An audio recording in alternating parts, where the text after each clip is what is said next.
Getting started soon. Toss any links to cool stories into the Discord.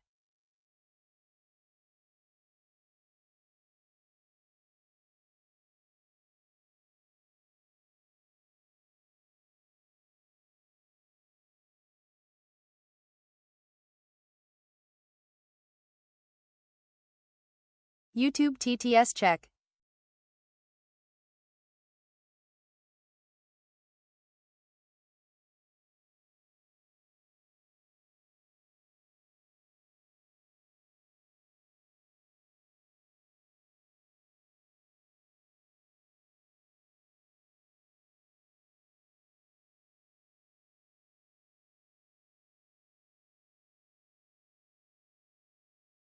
It still works. Miracle.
Where's Waldo?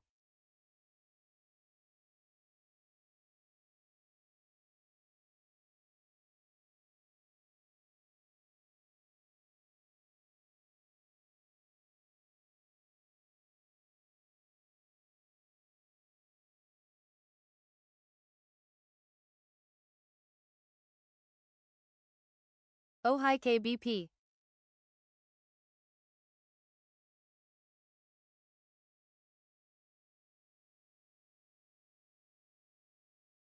Who's Waldo?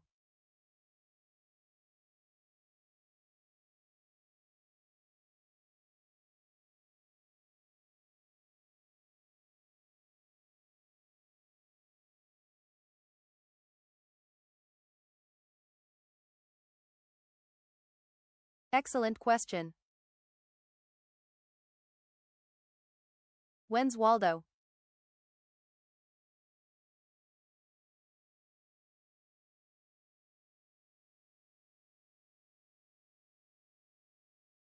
Never.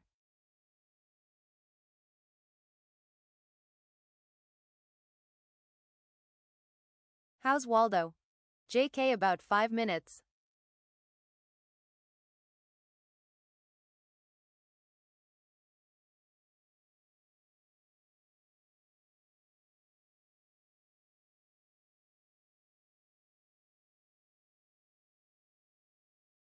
Doing fine.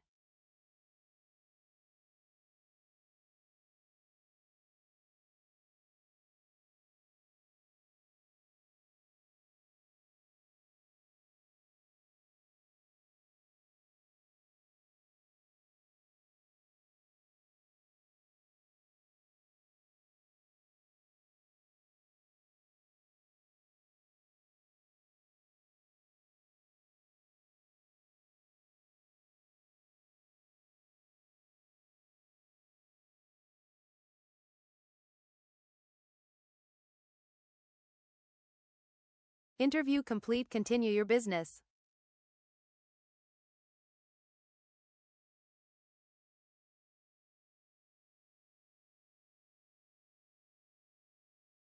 Why is Waldo? Because no one else can.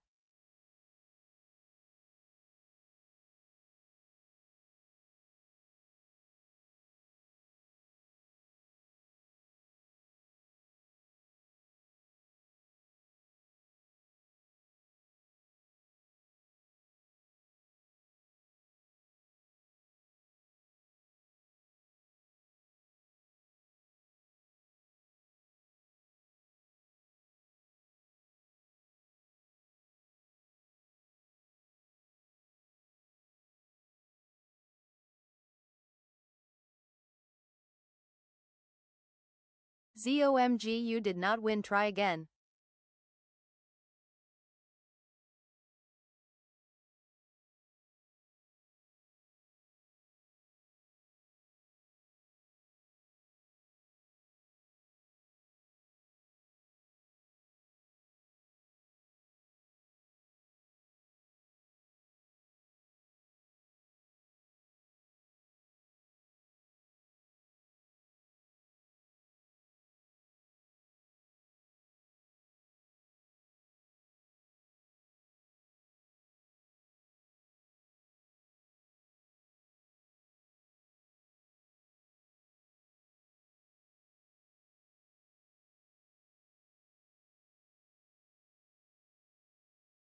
Kicks acting weird. YouTube LVL delays here for me.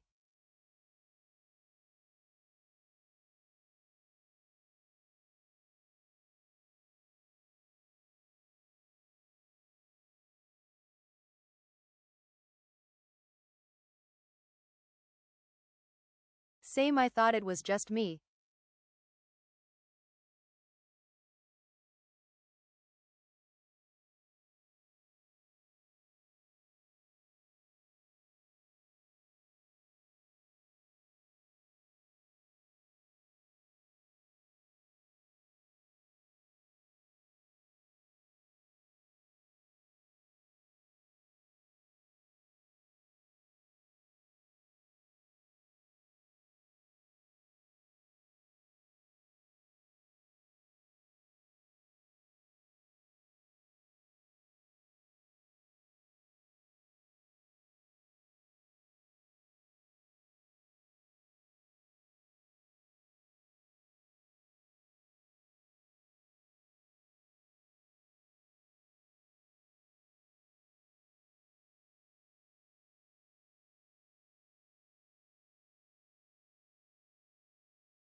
Oh, hi, hello, how you doing? My name is Waldo, and I am here to feel the politics with you. How's everybody tonight? KBP is over here on Kick Chat, and it's moving a little slow, which is strange. That's unusual. Usually it's the fastest because they don't have any guardrails. That's why KBP likes it, is because they let him fly with all the slurs. That's where he wants to be, so that's what he does. You don't have to be like him. You can come to the Twitch chat. It works pretty well. You can go to the YouTube chat. It's a little slower, but that's okay. I got the text-to-speech working on the YouTube chat, but you have to do exclamation speak, S-P-E-A-K, and then it'll say stuff slowly, because I just hit enter, and then we got to wait. Say stuff. There it is. Okay, great. So if you got a banger, if you got a good joke, if you got a thing that everybody ought to hear, hop into Kick Chat, Twitch chat, do exclamation TTS to tell us what you're thinking, or hop into the YouTube chat and do exclamation speak, and then the lovely Lady Canuch will read those things out for us. Yeah, KBP likes to know rules. I'm here for the bikini hot tubs and gambling setup on your game. Yeah, exactly. Someday maybe I'll get in on the bikini hot tub streams. Not likely. I'm on the second floor. You know, this is carpet down here. I got carpet down here. I don't think I have I don't have the setup for a hot tub or a little kiddie pool. It would just be a mess. It would get all over the carpet. It would make a mess. And it's winter now. Winter is upon us. So I'm going to not do that until maybe next year. Maybe next year, KVP. You just remind me when it warms up. In the Pacific Northwest, which will be around July. So, hi, how's it going? I am Waldo, and I have got a lot of, well, not a lot, but some very fun headlines to look at tonight. We'll feel all the politics out. I have got my tinfoil hat. It's here. It's approved by the tinfoil hat committee. I talked to them, and they gave me all the steps that I need and all the preparation work that I need to make this thing work properly. So I've got it. It's ready. So much conspiracy crap tonight to go over. It all just kind of happened this weekend, too. So many conspiracies. Some of which you've heard of. Some of them you haven't. Tinfoil hat approved. Yeah, TFH committee approved. So this thing is ready to roll. It's good. It's going to be getting a lot of use tonight. We're going to get a lot of mileage out of that prop tonight. So if you're watching, if you're paying attention, hop into chat. Tell me what you're thinking. Tell me what you're feeling.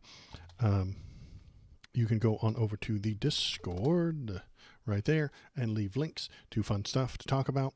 If you have a link to a news thing or a politics thing that you want to talk about and you want to see up on the screen and you want to get my take on it or joke with chat about, hop over to that Discord. Leave it in the general debate. Or actually, there's an entire channel for public stream links. Very fun, very interesting. I put up 2 new Bobo pictures today. They are very cool, very cute. So if you want to just see the cute puppy dog, hop on over there to that channel that's directly for him. It's called Bobo the Baby Bark Boy. And you can see all his lovely photos. He's turned on me. He's gone traitor. If you haven't seen the photos, it is disturbing. Okay, he has absolutely abandoned me, and it's not fun. But if he comes around tonight, I'll snatch him up, I'll grab him, and we'll put him in front of the camera and shake him for all the fun people at home to see. And let's see. They're stealing land in North Carolina. Oh yeah. Well, we heard about that one a while ago. It was that's why they pointed the hurricane gun. We'll get to it. So, let me see. Is there anything else? If you're watching on Twitch or Kick, you can head over to the YouTube link right there and watch old videos. Watch my newest #1 video. It's got a whopping 1,500 views. Very exciting, very fun. It was about the blind spot. I made a whole really, I think, a good video about the conservative blind spot. You see it right. You can see it right here, unless you're blind. So hop on over to the YouTube if you'd like and take a look at that video. It's very exciting. I'm very happy. It's a new record for me, and so that's very exciting. Trader Todd USA, word up. Thanks for coming. We're going to get into the domestic terrorisms. Yeah, we're going to take a look at that.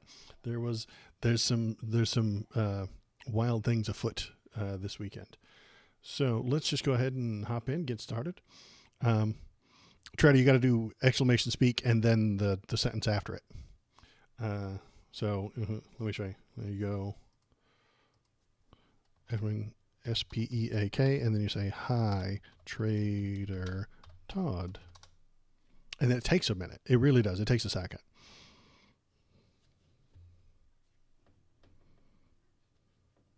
Then we wait. Hi, Trader Todd. There it is. It's really hard to do jokes, but if you got a good one, hop it in there. Pop it in there.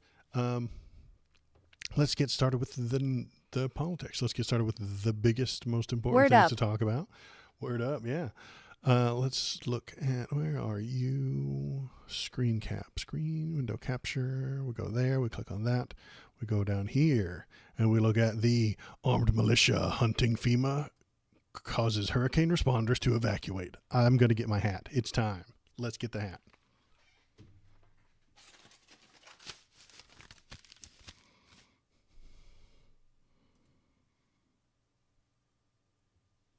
Okay, we're ready. Make them bangers because they can't be timely. Yeah, exactly. The Twitch chat is a little bit quicker, and usually Kick chat is fast, but it's just not functioning tonight. It's being slow too. So we got our hat. We are prepared. We are ready. Quick, put the kids to bed. Yeah, you're gonna need to put them to bed. It's got a bill now. Look, I think it looks good with a bill. You know, kind of a ball cap kind of feel to it right here. You know, my tinfoil hat has a bill. You know, should I curve it? Like, no, right there, like that. That's good. Okay. All right, I think we're set. I think we're ready. I think we are prepared. Tinfoil cap. Yeah, shoot. Yeah, you're right. It's not a tinfoil hat anymore. It's a tinfoil cap.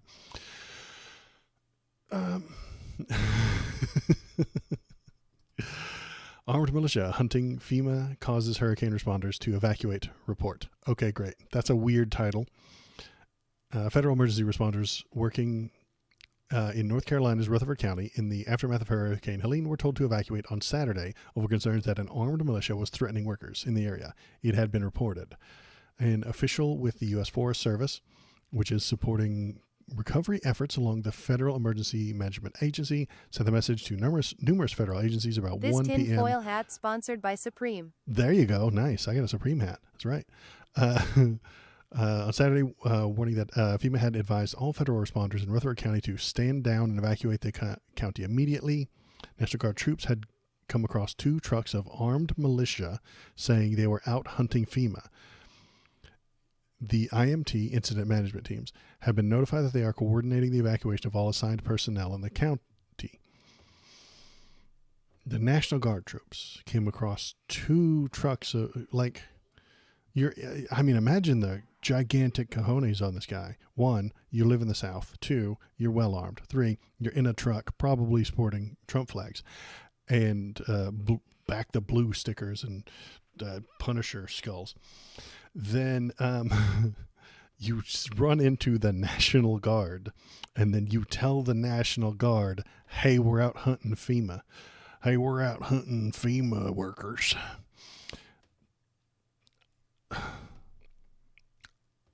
I'm going to be mad at the National Guard here. Did you stop them? Did you say, "Hey, don't do that"? Imagine you're the National Guard. A very nice guy, doing your best, trying to make everything work. What you gonna do about it? Yeah, what you gonna do about it? Exactly. Like, shouldn't the National Guard, the well-armed, well-trained people in uniform, be like, hey, don't do that. Hey, National Guard, meet me over here. National Guard, listen.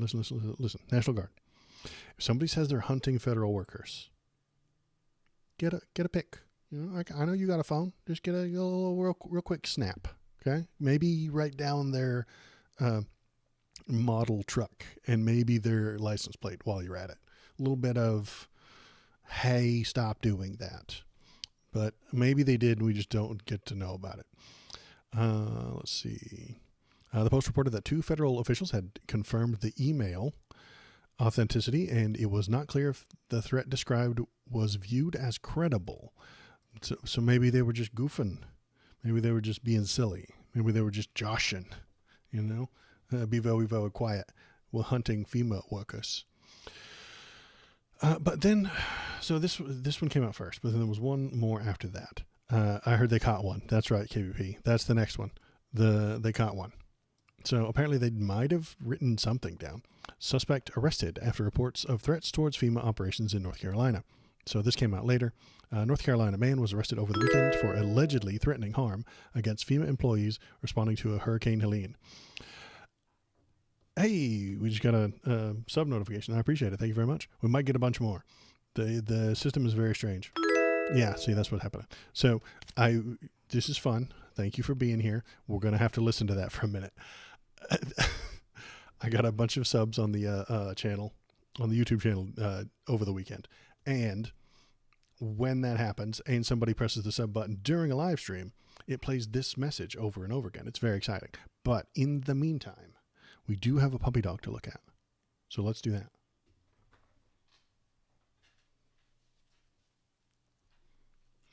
It's a puppy dog. Look at him. This is Bobo, the baby bark boy. He's very cool, and he's got a shirt on tonight. But look at this, okay? I want you to know what he's done to me. Look at this.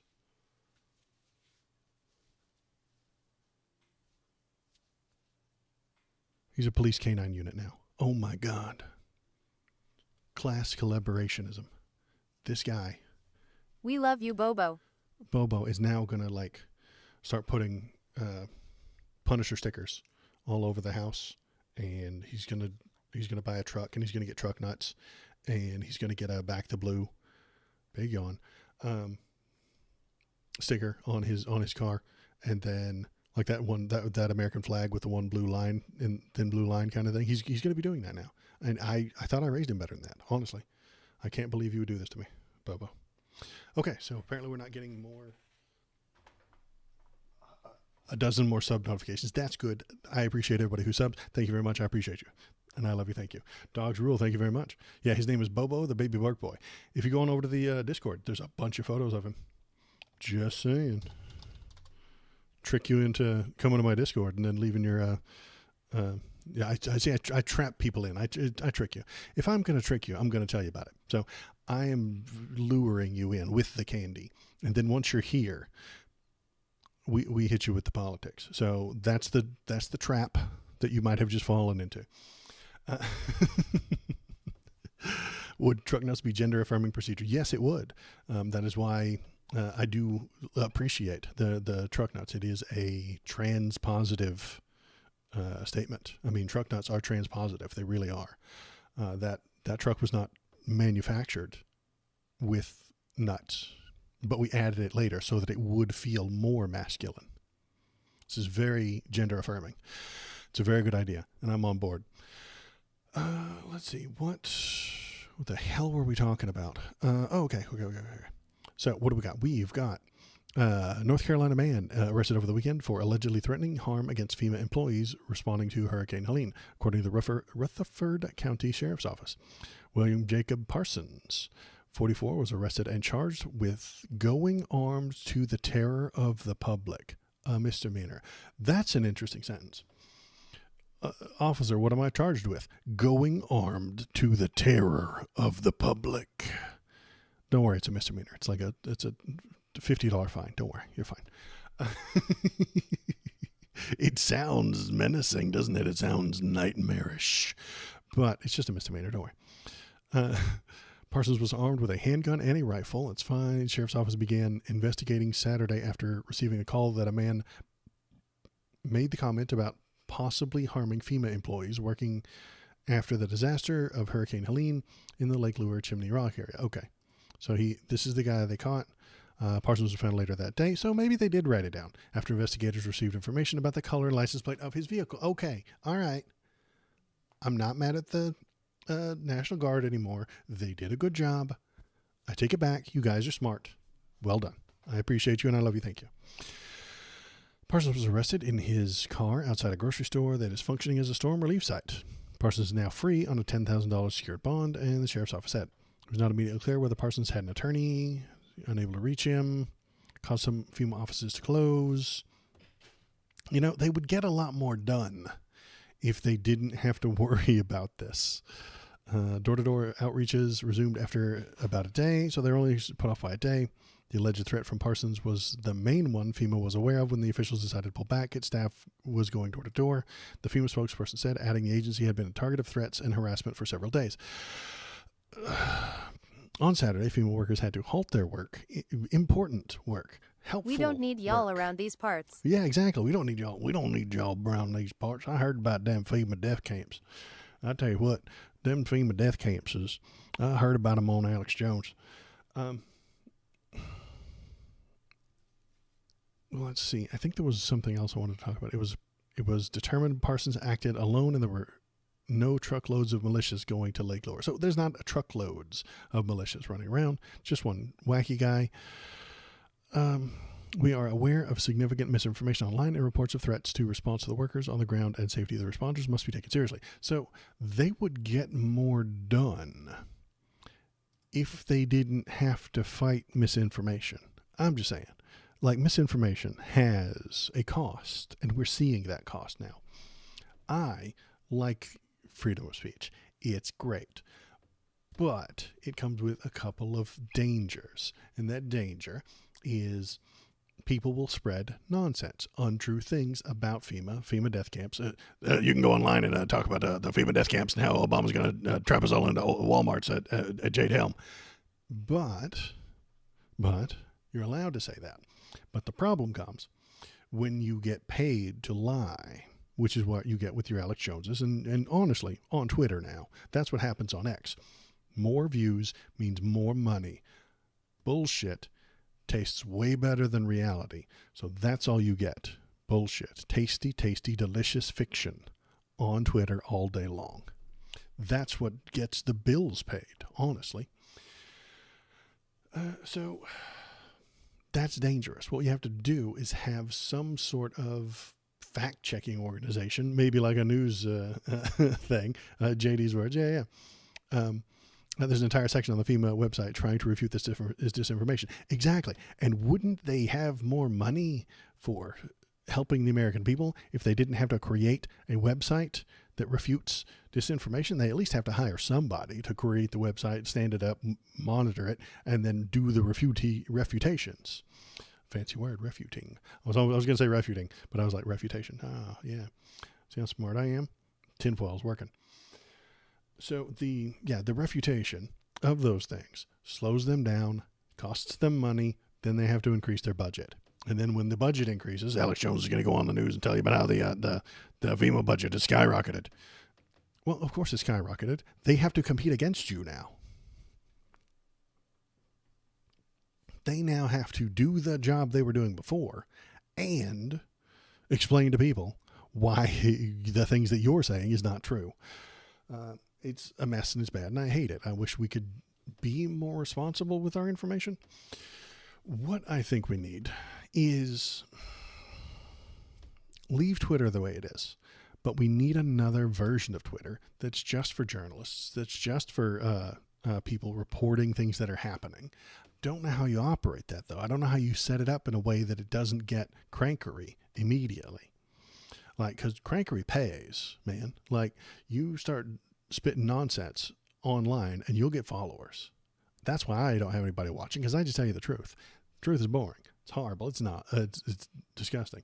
And I have to wear hats and show you cute little doggies to make people show up. So the truth is boring. Reality tastes like shit, but bullshit, delicious.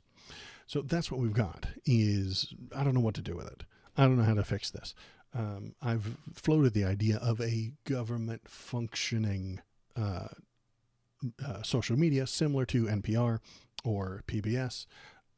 National Public Radio, NPR, doesn't have bullshit on it. PBS doesn't have bullshit on it.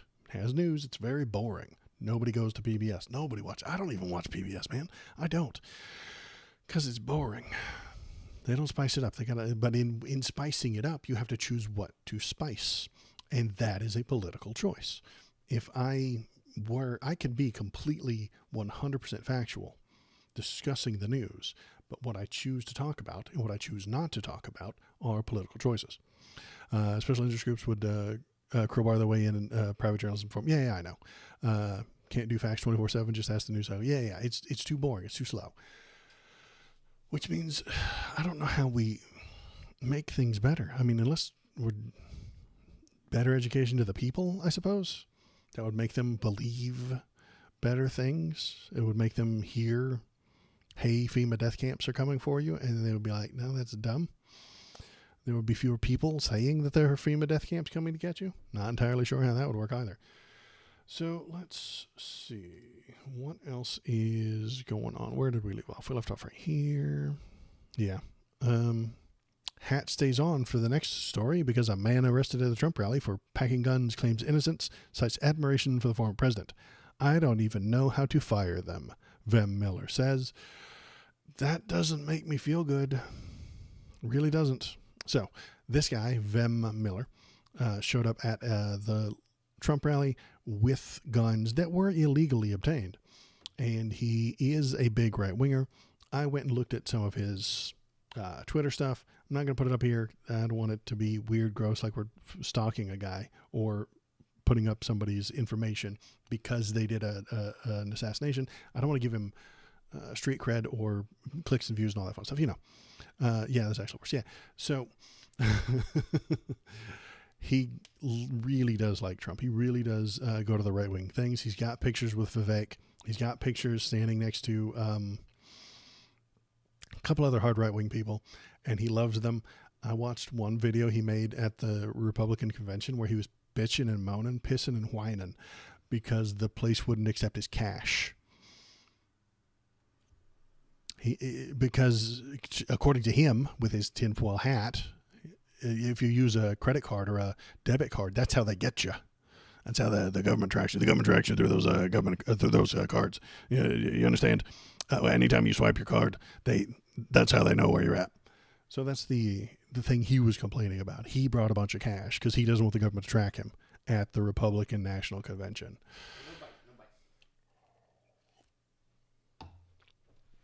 What's happening, kid? What is happening? Very philosophical of you. I'm theorizing. Oh, are you? Excellent. Thanks. I'm petting the dog. Okay. He's petting the dog.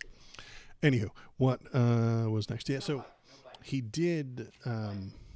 Yeah, pay attention to. Anywho, he was complaining about the cashlessness and the fact that they wanted him to use a debit card, and he didn't want to because then he'll be tracked by the government. While at the Republican National Convention, the place where the government people are. Anywho, he went and apparently he just went to the rally with these guns in his car and doesn't know how to use them. The man arrested for carrying 2 firearms during a rally for President Trump in California's Coachella Valley says that they have the wrong idea about him and that he doesn't even know how to fire the cache of guns.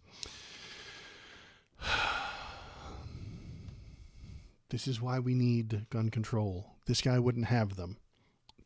So he's saying that he owns machines intended to kill people. He doesn't know how to use them. This is why we need some sort of gun control. I always travel around with my firearms in the back of my truck. I've literally never even shot a gun in my life, says Vem Miller, the craziest person you've ever met. You're killing me, guy. Listen, you're killing me. He desperately needs to own these weapons to protect himself from the government. But he's never practiced on how to make them work. He doesn't know how to make them work. He has never taken them to a range. This makes him one of the most dangerous men in America. It really does.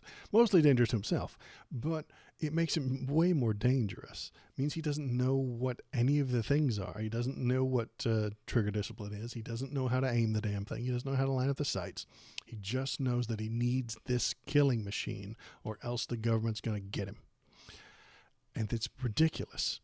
Dude probably bought them from a gun expo parking lot. Yeah, if he really doesn't know how to fire them, maybe just wanted the right-wing props to prove he's part of a dumb club. He's just needs them because he's been told, don't let them take your guns away.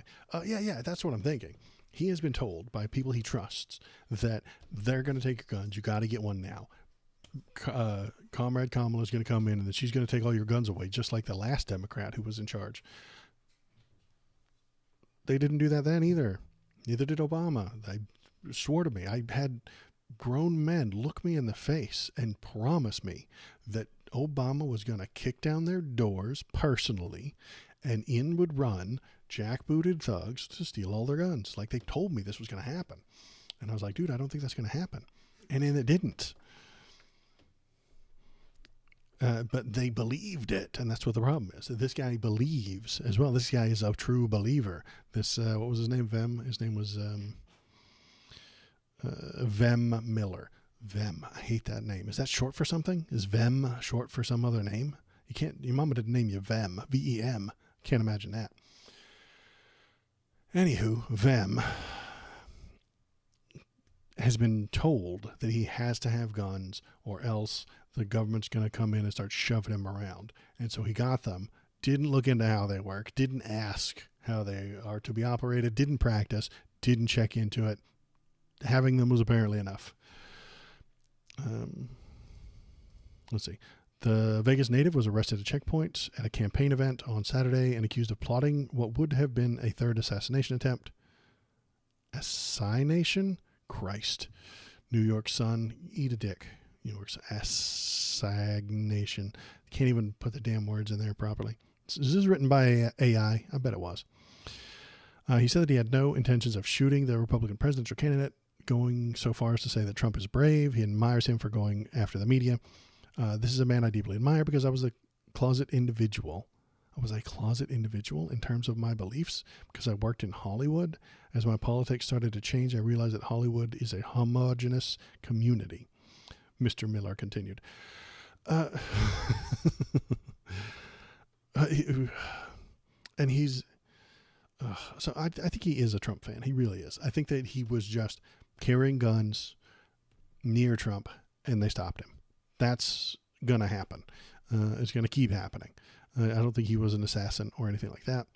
Mr. Miller told the news outlet that he started keeping the guns after he began receiving threats on his life for starting the America Happens Network, a series of produced news videos on the social media platform Rumble. He's a Rumble guy. He started putting out information. He started being a YouTuber. He's a small-time YouTuber. Son of a bitch. All right. So am I. Shit. Dude, if I owned just one gun, I would know the weapon inside and out. Yeah, exactly. That's what an intelligent person does, Melcidian. That is what common sense would suggest to you. But he doesn't have any of that. I don't know anything about guns. I am beyond a novice. More awful stuff. Mr. Miller's car was discovered with multiple weapons as he pulled up to the checkpoint on Saturday's rally. On Saturday, I swear it said that they were illegally obtained as well. Did I miss that part? Well, now we got the word assassination spelled properly.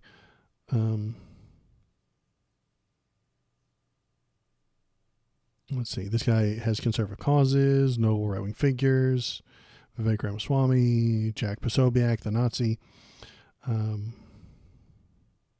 Trump Jr. signing an item for him. I swear it said that he had them illegally. Maybe I read that on a different post somewhere.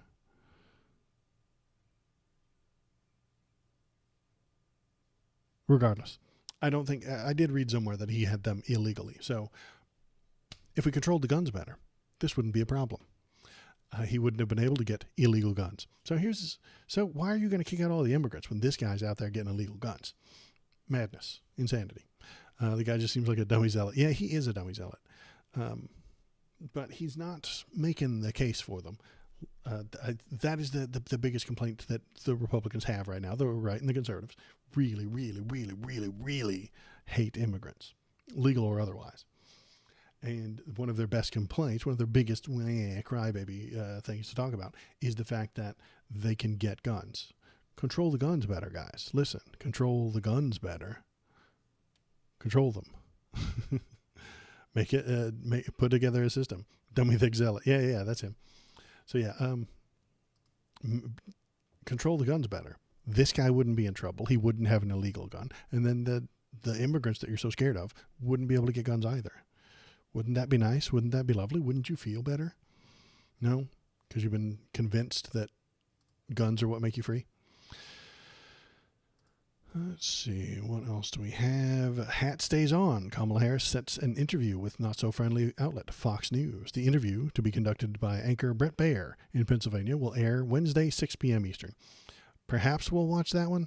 I'm not entirely sure. We might just check the clips of it. Was this the same rally that people were stranded at? Yes, KBP, for sure. The Coachella rally did have people get stranded, and that was a conspiracy too, if you ask the right people. The mayor of Coachella took those buses out intentionally. George Soros himself paid Antifa to siphon the gas out of the buses so that they couldn't run and pick up those Trump supporters, hoping that the elderly people would die in the desert. The Coachella rally, whoever organized it, didn't tell the city, hey, this is what time it's ending. So the city didn't have buses out there at the right time, which means nobody could leave. Full of old people who were on their rascal scooters, and all of them diabetic, I suspect, weren't capable of walking for the 2 hours to get to where they parked their cars, and got stuck out there. Now normal people said, okay, well, we organized this badly. Donald Trump or the organizers didn't put anything together to make sure that the buses would be here. But if you ask the people that were there, it's an evil plot by George Soros to silence their votes. Doesn't make any sense. But that's how the conservative mind works, though. It doesn't go to what's the most likely scenario. What's the most likely scenario? Occam's razor. They don't know what that is. It's just something they scrape the fur off their face with. They used to shave their face. Occam's razor. They don't know it. They've never used it. Don't know how to employ it. If something goes wrong, it's Joe Biden's fault. Buses don't show up on time? Fucking Joe Biden. Stub your toe on the way in the dark on the way to the bathroom? Fucking Obama. Run out of dog food? Joe Biden's fault. Have you ever tipped up a bag of hot Cheetos to get the crumbs out of the bottom of the bag of hot Cheetos, and then one of them takes a really weird bounce and then lands in your eyeball? Fucking Biden. That's what that was. Most salacious, outrageous scenario. Yeah, wait, you're saying conservatives operate on outrage? Exactly. They're rageaholics. They just can't live without rageahol. They're addicted to rageahol. It's delicious to them. So they need it all the time. So when anything goes wrong, they jump right to the rageahol. Biden's fault. Obama's fault. Kamala did this. I think it's a mental scaffolding that they would have to pick apart and pull apart one piece at a time, which is very difficult. I don't think it's a mental illness. They need bullshit to fuel their rageahol. Yeah, exactly. That's one of the main ingredients in rageahol is bullshit. It's one of the first ingredients. You take a bunch of bullshit and you put it in a crock pot and you just ferment it for a little while and it becomes rageahol. It's a whole thing. I could start all in a time. Man, there's Waldo's next. That's my second channel is conservative cooking.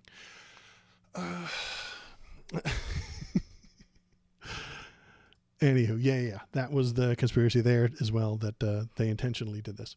So, what is going on with Fox News? This is Bret Baier. He's weird looking, right? Like, there's something wrong with his face. Like, there's too much face there. Like, this is too much. There's an acre of skin here, right? Like, there's just too much right there. Anywho, he's got a big head. Vice President Kamala Harris has agreed to an interview with Fox News on Monday. The interview with Fox News chief political anchor Bret Baier will take place near Philadelphia on Wednesday, shortly before it airs 6 p.m. Eastern. Mr. Baier's program, special report, Ms. Harris is expected to sit for 25 to 30 minutes of questions, the network said. I don't think this is a good idea. Why isn't this a good idea? Is it because Fox News lies all the time? Well, that's one reason. But I think the other reason is that the right wing frames every argument we have in this country. They get to set the boundaries of what we're allowed to talk about. And I have to play within their fence. I don't have to, but Kamala does. She has to play within the boundaries that they draw. They draw the boundaries. They draw the frame. They say, this is what we're talking about today, and that's what everybody talks about. Donald Trump will just say bullshit, nonsense. Then all the people in his crowd will all just be like, wow, that bullshit nonsense is something. And then they'll start tweeting it, and then they'll tweet bullshit nonsense.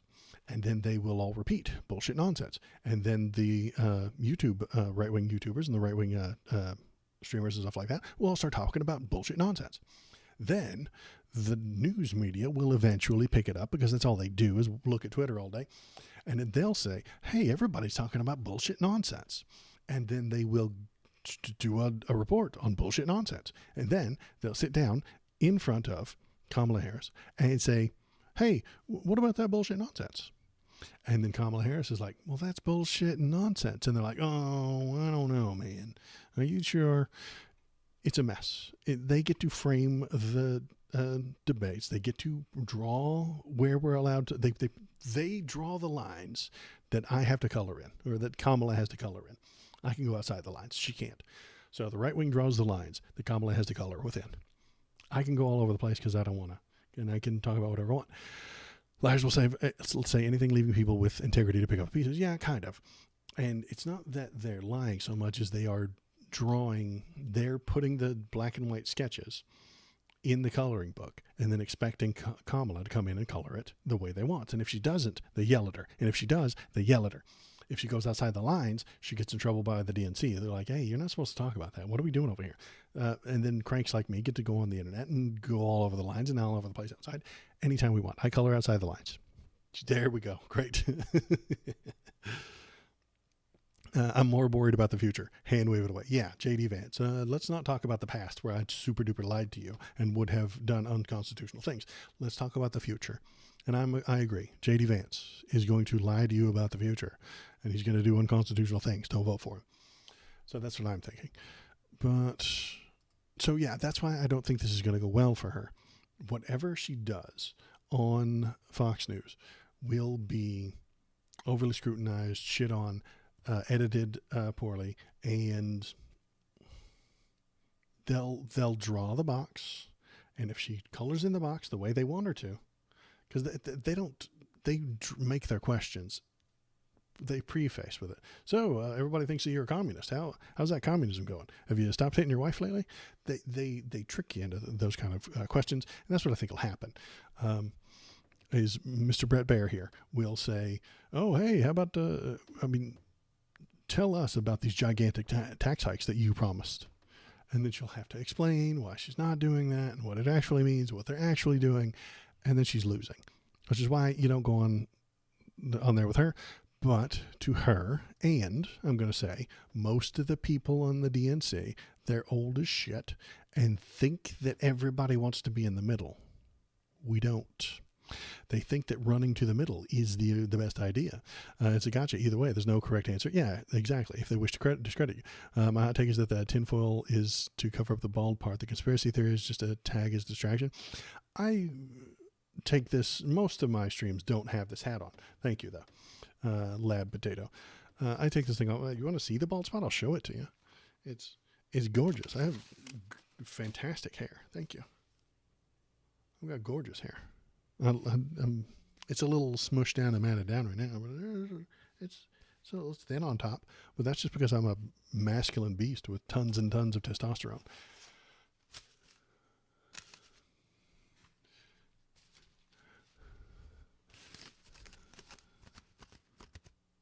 Okay, I'm back. Thank you. I appreciate that. And look at these sideburns. Look at these things. They're gorgeous. Aren't they fantastic? Anywho. Thanks for coming in. Thanks for giving me the hot take. I appreciate it. High tea juices. Yeah. I got lots of it. It's coming out my pores. What were we talking about? Yeah, I think that if she shows up at this thing, and she will, the old people, the consultants, the Hillary Clinton people who are just still glomming on to the DNC, they're old as shit, and they think everybody needs to be in the center, and that Kamala needs to be as close to the center as possible. Before, like 4 weeks ago, right when she took over, It was exciting. She was doing things that nobody expected. She was picking people like Tim Walz, who nobody expected. She wasn't doing the things that the what's the word I'm searching for here? The not administration, but the political class. She was doing things that the old school politicos wouldn't have suggested, and the people loved it. It was very exciting. But then they stopped doing that and started listening to the consultants, started listening to the people in the center, started listening to the neolibs, and they've started to drag. They're a little bit more boring now. We are predicting that Trump is going to win. No, I don't think he will. I heard Congress is going to get controlled by a Dem anyways. Does it matter if Trump wins? It does matter. I don't think he's going to win at the moment. The numbers that I've looked at, the only path he has is winning Pennsylvania, and I don't think he's winning Pennsylvania. If on election night I'll be here, I'll have a 6-pack of beer. We'll watch it live, and Pennsylvania's East Coast time zone, and I'm on the West Coast, so I get to stay up late. But if Pennsylvania gets called for Kamala at about 9-10 p.m., it's over. Done. The only way he can win is if he wins Pennsylvania. And I don't think it's going to happen. She has 4 different paths. He has one. And his one, mandatory Pennsylvania. And I don't think he's going to pull that off. Not with their governor. They've got a governor, Josh Shapiro, I think his name is. He has like a 60% approval rating. He's out there stumping for her right now. He's pushing it, stuff like that. I got coworkers who love Trump, and I work for the USDA. It'd be funny if Trump gets the presidency and cuts USDA right away. He would. It wouldn't surprise me. He would create he wants that privatized. Generally, that's the Republicans' answer to everything. Hey, there's this government thing. What if we privatized it? That leads to more foodborne illness. I really think it does, because if you choose who is, let's turn it into cops. If I got to choose who the cop that's gonna work in my neighborhood, I would choose the one that gives out the fewest speeding tickets, right? So would you. You choose the cop that gave out 1 ticket last year, not the cop that gave out 700. God, no.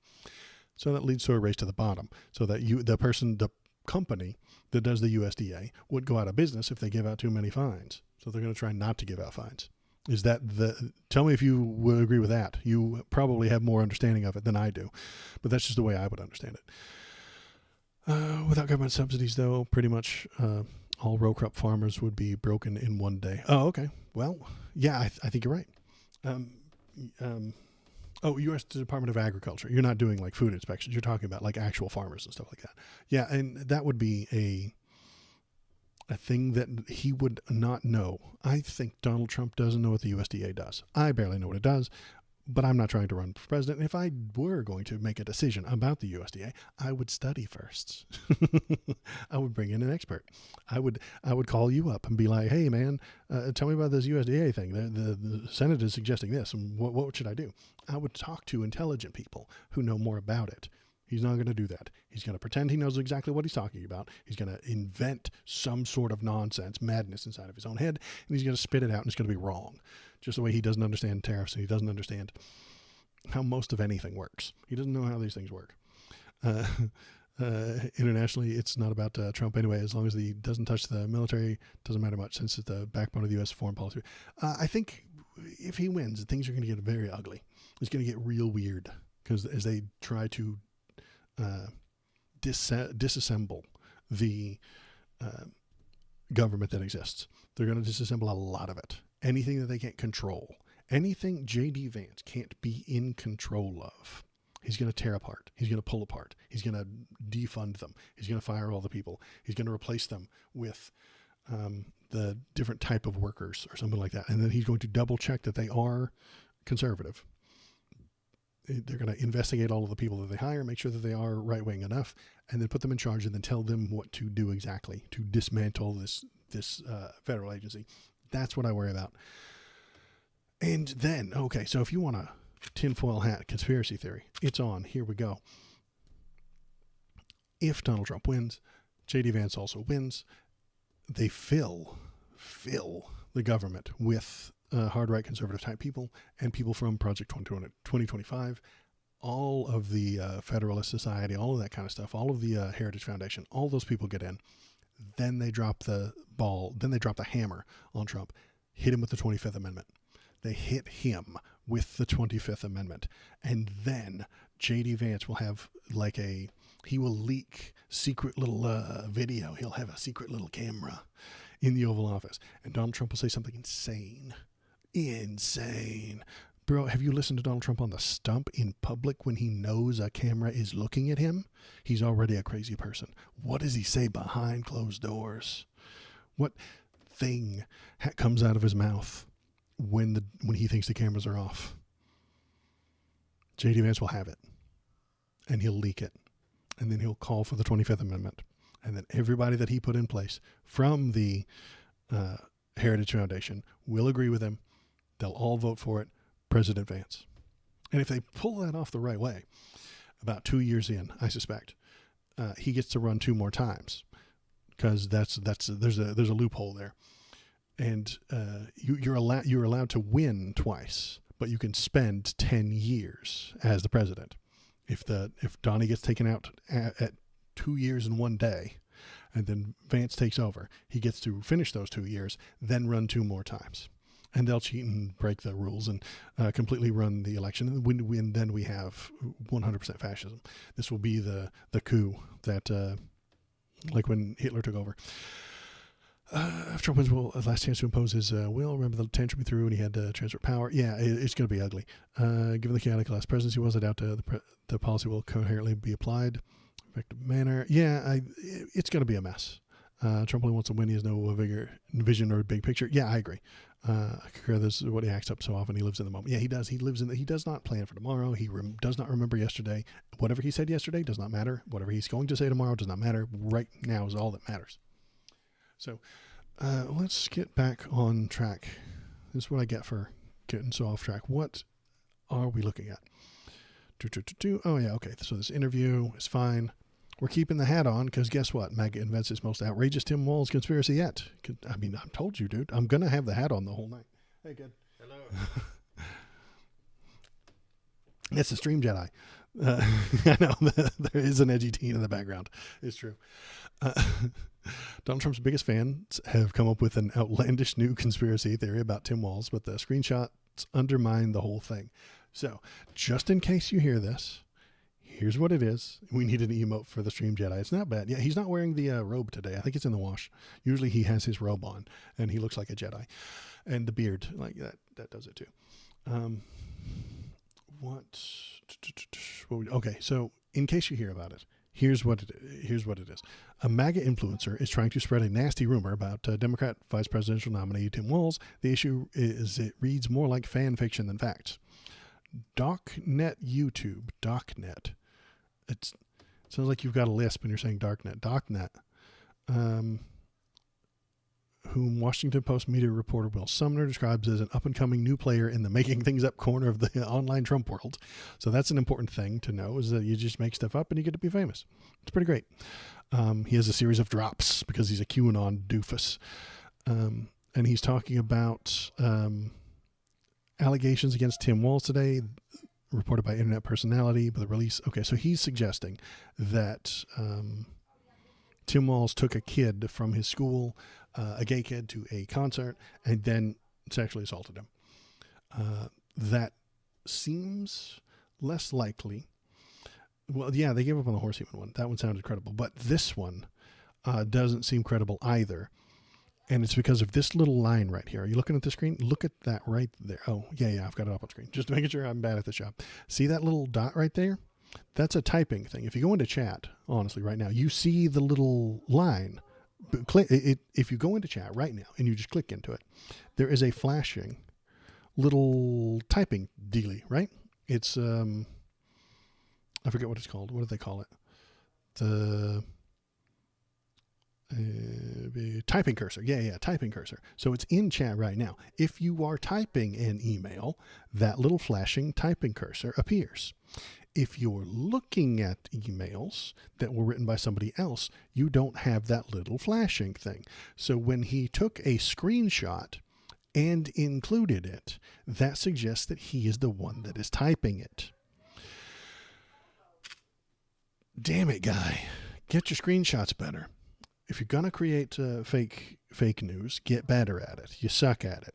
So that little typing thing right there suggests that he typed this, and it isn't from the witness, but that's what he said it was. The conspiracy hinges on him breaking the news of a student who went to a concert with Walls and his wife while the couple were teachers in the same Nebraska school. The story isn't new. We knew he did go to a concert with this kid. He took this kid to a concert. Great. Because the kid was feeling bad. An Indigo's Girls concert full of queers, a rare queer-friendly event in the area. But the idea is that they harmed the kid afterward. And that doesn't seem to be true, and it doesn't seem to be real, and it's made up by somebody on the internet who has been probably found out because of this typing thing. And then there was some issues with the commas and stuff like that in the email dates and stuff like that. The date formats looked like he just typed the numbers. So it is unlikely that this is true at the moment. A lot of political polling on by the right that bumps up Trump. I think that's true. That's exactly what happened. And now the betting market is slightly favors Trump. I feel that even if Harris won, we'd get something similar to Jan 6. I think that that's a possibility. I do think you're right here. The political right has been pumping out those numbers recently. And Polymarket cannot be trusted. They can't be trusted. According to Elon, and he's an idiot, suggests that that's the most accurate because people are putting their money behind it. Idiot. How many people put their money behind Mitt Romney? Lots of people put their money behind Mitt Romney. How many people put their money behind John McCain? Lots and lots and lots of people. Millions upon millions upon millions of dollars were put behind John McCain, and he still lost. So the idea from Elon, if you bet on something, you think it's going to win. KVP, are you here? You want to do a slot for me real quick? Do an exclamation point slot over in the Kick chat, and we'll prove that if you just put your money behind something, doesn't mean it's going to win. It's got to be the most accurate because the people. See, son of a bitch. KBP, listen, listen, everybody else, don't listen to this. KBP, listen, I needed you to lose that one, my man. That was the whole joke. KBP, listen, you were supposed to lose that. You lose every fucking slot that you ever do on this damn show. You lose every time. And that one time, I need you to lose. You make me look like an idiot, okay? Anyway, I'm back. Thanks. Okay, hi, everybody. Welcome back.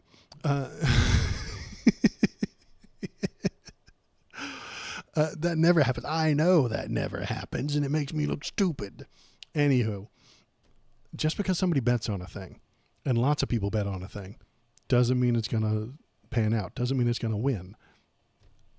1 million people played the lottery to win, and none of them did. Doesn't make any sense, Elon. You're full of shit. So, yeah, what were we talking about? Yeah, you're right. The right wing has been bumping up those numbers. Polymarket cannot be trusted. Polymarket is run by Peter Thiel and Crypto Bros. Crypto Bros are the least trustworthy people on the internet. Possibly the least trustworthy people anywhere. Hypothetical. You are in some sort of emergency and you need to pick a babysitter. Option number 1 is a crypto bro. Option number 2 is a used car salesman. Which do you choose? I choose the used car salesman. I really do. They're far less likely to be fascist. The fewer monkey PNGs that you own, the less fascist you are. This is science. Everybody knows the more monkey pictures you own, the more fascist you are. This is just you can't do anything about that. That's just science. Trump has fostered distrust among followers towards anything that puts him in a bad light. If people don't trust their government simply because they're not kissing Trump's ass, lying down at his feet because the fucking revolt. Yeah, you can fit so many babies into this truck. Slaps the hood. You can fit so many babies in this thing. Polymarket's not to be trusted. They're criminals. They're run by crypto bros. And they will say whatever that they have to get more money. Peter Thiel will tell you anything to get more money. That's all there is to it. Peter Thiel gets more money if telling you today that Donald Trump's going to win gets Peter Thiel more money, he'll do it. If telling you today that Kamala's going to win gets Peter Thiel more money, he'll do it. He doesn't care. He's in for the dollars. Honestly, more fascinated by Trump's ability to tap into the apolitical when he started. Though he speaks like them, yeah, he does speak at a very low level. But I feel that reality TV fame really helped with his recognition, much like Reagan. But the future, I wonder if Dems can pull something off like that as well. Probably not. And the suggestion I would make is, yes, he is more charismatic. That's, I think, the thing you're looking for there. He does have that TV show charisma. He does have that used car salesman wheeling and dealing kind of a thing. He can just talk for hours, forever and ever and ever, never thinking about what's right, never thinking about what's wrong. He doesn't worry about it. I stumble all the time because I'm like, wait, is that the right amendment? I mentioned the 25th Amendment ago, and I was like, oh God, is it the 25th or the 24th? God, don't say the wrong one. If you say the wrong one, you'll be lefty misinformation, and then the left-wing mob will cancel you, and then the right-wing people will point out this flaw that you've made for the rest of your life. It is something that normal people worry about. Not Donald Trump, though. Not him. No. He does not worry about that at all. He doesn't need to worry about that at all because whatever he says is just true. It's fine. And if he says anything wrong, you were wrong. You misquoted him. You misunderstood. You weren't listening. This is your fault that you didn't understand what he was talking about. Okay, so where did I leave off? I'm rambling again. They reordered them just for him. Yeah. The hell were we looking at? Oh, yeah. So the Tim Walz thing is probably not true. And this leads me into, what the hell was I going to rant about tonight? Okay. Come on, Internet. Move. Go, computer. I made my computer move slow. Trump's accused of mimicking infamous Nazi rally with Madison Square Garden event. James Carville took a swipe at Trump following the former president's comments about deploying the National Guard to handle radical left lunatics on Election Day. So he's going to go back to Madison Square Garden. He's going to go to Madison Square Garden, and they're suggesting that he's mimicking a pro-Adolf Hitler Nazi event held in the venue more than 80 years ago. Is that fair? Maybe. Isn't Schwarzenegger a Republican? I can think of a Hollywood Dem that rose to political seat. The Schwarzenegger is an old-fashioned Republican. Even when he was the governor of California, the governor, he didn't push hard right-wing things. He just did lowering taxes. He did the Mitt Romney, John McCain style Republican stuff. Those guys are gone. They're not in charge anymore. They've all been kicked out. They've all been chased away. It's only Trump now. If you're not on board for Trump, you're not in there, and you're part of some, and you have to, like Dick Cheney and Liz Cheney. They're not on board with Trump, so they're out. They're done. They don't get to come back. And they might come back after Trump's gone, but we're not sure. Hollywood Dem that rose to political seat. I mean, let me think. Al Franken was a senator for a couple of years, but then he got kicked out for pretending to honk boobs. I think that was a dumb thing to do, but the Dems have standards apparently. So what was I thinking about? Okay, so yeah. Donald Trump's is he choosing to go to Madison Square Garden because the Nazis did their rally there 80 years ago? Maybe. Why was he in Aurora, Colorado? Is that because it's a swing state? Is Colorado a swing state? No. It's because that's where the latest fascist talking point happened. The Venezuelan gangs were taking over apartment complexes. That's where it happened. Or happened, I should say, in quotation marks. Because it didn't actually happen. This was just regular, everyday, poor people crime that got exaggerated to the point of becoming propaganda. And if that's where the propaganda is, that's where Trump's going to be. That's where he's going to campaign. He actually thinks that you have to be in the place to do the work. I think there's something wrong with his brain. Kamala gets criticized for not going to the border. Biden gets criticized for not going to ground zero of the hurricane devastation. Trump goes to the places because he thinks that things aren't real until he sees them. This might be some sort of psychological failing on his part, a psychiatric problem that he has, an insight into the mind of all conservatives, maybe. I'm not sure. Anywho, he also recently went back to the Butler, Pennsylvania, where he was shot at.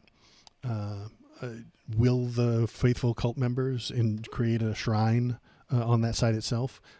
Make pilgrimages to it every couple of years? Every 4 years you have to make your pilgrimage there. Maybe, I'm not sure. That would be fun. He does have a bunch of cult members who might pull it off. So there's probably a reason for the Coachella rally as well, hidden deep within the fascist lore. Normal people just don't recognize it. Nazis do this kind of shit all the time. They hide their secret messages. They sneak letters and numbers, 1488, into seemingly normal places. They hide 88 all over the place because that's HH. That's the 8th letter of the alphabet. So if you see an 88, it's a possibility that they're telling you Heil Hitler. Stupid, but that's what they do. They hide that shit. They sneak that shit in there. Do you remember there was a Ron DeSantis video that talked about how cool he was, and it was like a 2-minute video or something like that, made mostly with AI by somebody, not his campaign. According to him, it wasn't his campaign, but it was some random person. They saw it, they liked it, they said, hey, this is super cool, let's have Ron DeSantis tweet this out. And then he did, and then when we watched it, at the end, there was a Sonnengrad, which is a Nazi fucking symbol. But he didn't notice it, because he's not completely a Nazi. But the people noticed. He didn't make it himself, but his fans did, and his fans intentionally hid that image in there to let all the other secret Nazis know that Ron was going to push their ideology. And that is why we have our hat on tonight. Tip of the tinfoil cap. So that's why we've got it on tonight. Because is Donald Trump going to Madison Square Garden? Yes. Is he going there because of the Nazi symbolism? Maybe. You don't get to know. Nobody gets to know. That's the problem with these secret Nazis. You don't know whether or not they're hinting at a thing or not. And if you obsess over it and start pointing out how this letter means this number and this number replies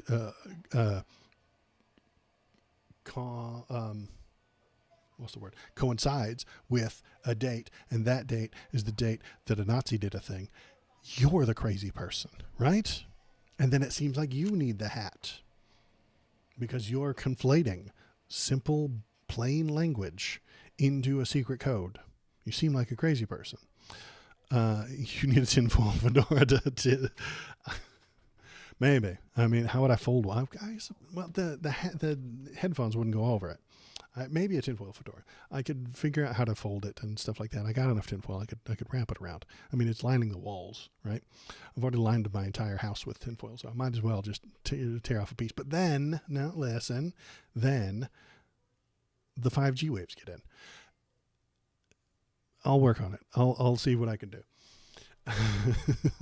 And then I can just gently tip it. So let's read this thing that they wrote.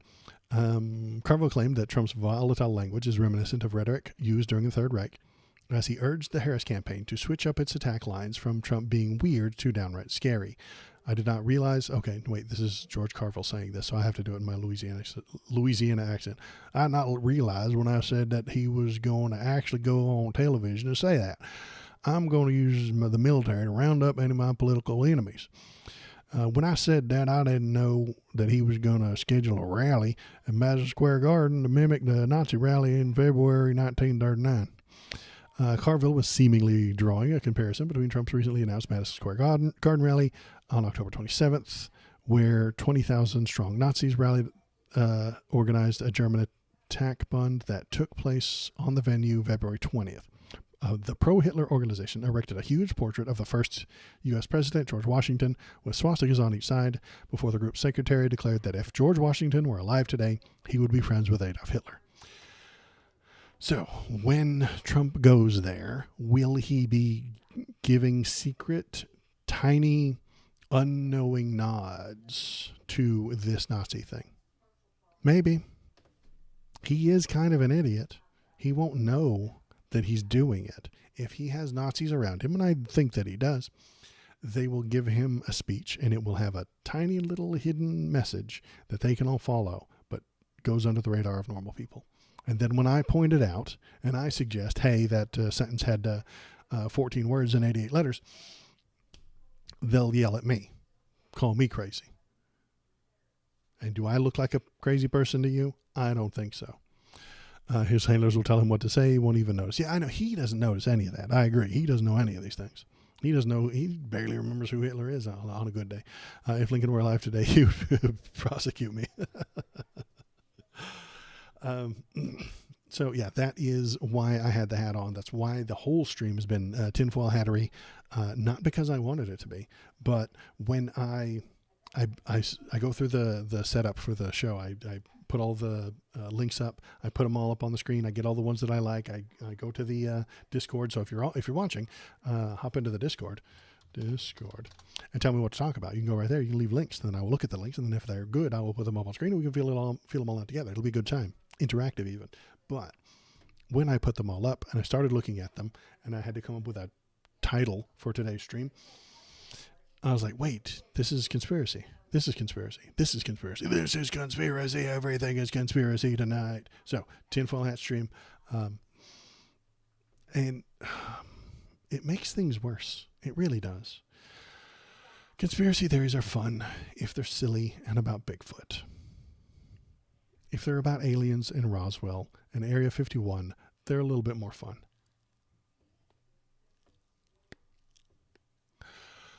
When they're about human beings who exist within reality, it's not so much fun. When you're talking about immigrants who live in Springfield, Ohio, not fun anymore. Not a fun conspiracy theory. If you're talking about who to vote for, not a fun conspiracy theory. If you're talking about lying about the candidates, about what they're doing, what they've done, and their past, not a fun conspiracy theory. These don't help us. These aren't making us better. They're making us worse. What else do we got? Oh, hey, look at this. Trump campaign's weird hurricane relief GoFundMe raises red flags. Again, we're still conspiracy bait. Donald Trump says he's raising money for hurricane victims, but where is the money actually going? Is he stealing it? Probably. Donald Trump's campaign has begun raising money for hurricane relief, but it's not exactly clear how the money will be used. 2 weeks ago, Trump campaign created a GoFundMe as an official response for MAGA supporters to offer their financial assistance for the fellow Americans impacted by Hurricane Helene. A few days later, the page went live, was updated with a list of the charities that would receive the MAGA funds. Fitting the Trump smears against federal relief efforts, 3 of the 4 charities listed, Samaritan's Purse, Waters Mission, and Mountain to Sea Ministries, are Christian or evangelical NGOs. The 4th charity listed is the Clinch Foundation, which is likely the Clinch Memorial Hospitals Foundation in Valdosta, Georgia. The page did not, however, say how the campaign planned to distribute the funds. More than $7 million as of Monday. The fundraiser has received donations of $5 million from each Republican MAGA donors, Steve and Andrea Wynn, former Georgia Senator Kelly Loeffler. So while some of these charities have already received initial funds from the Trump campaign, it's not clear how much has already been and will be distributed. So this might, I'm not even on board for this one. There's no evidence that he's stealing it yet. Give me evidence that he stole it. So where exactly is the other $7.65 million going? It's entirely unclear. Okay, well, that's your job. You're a reporter. Figure it out. Get back to me. Okay? So maybe they're jumping the gun here. Maybe they're keeping him honest. Maybe they're putting this out ahead of time. That's best case scenario. They're saying, hey, we're looking at you. We're watching you. Don't you steal it.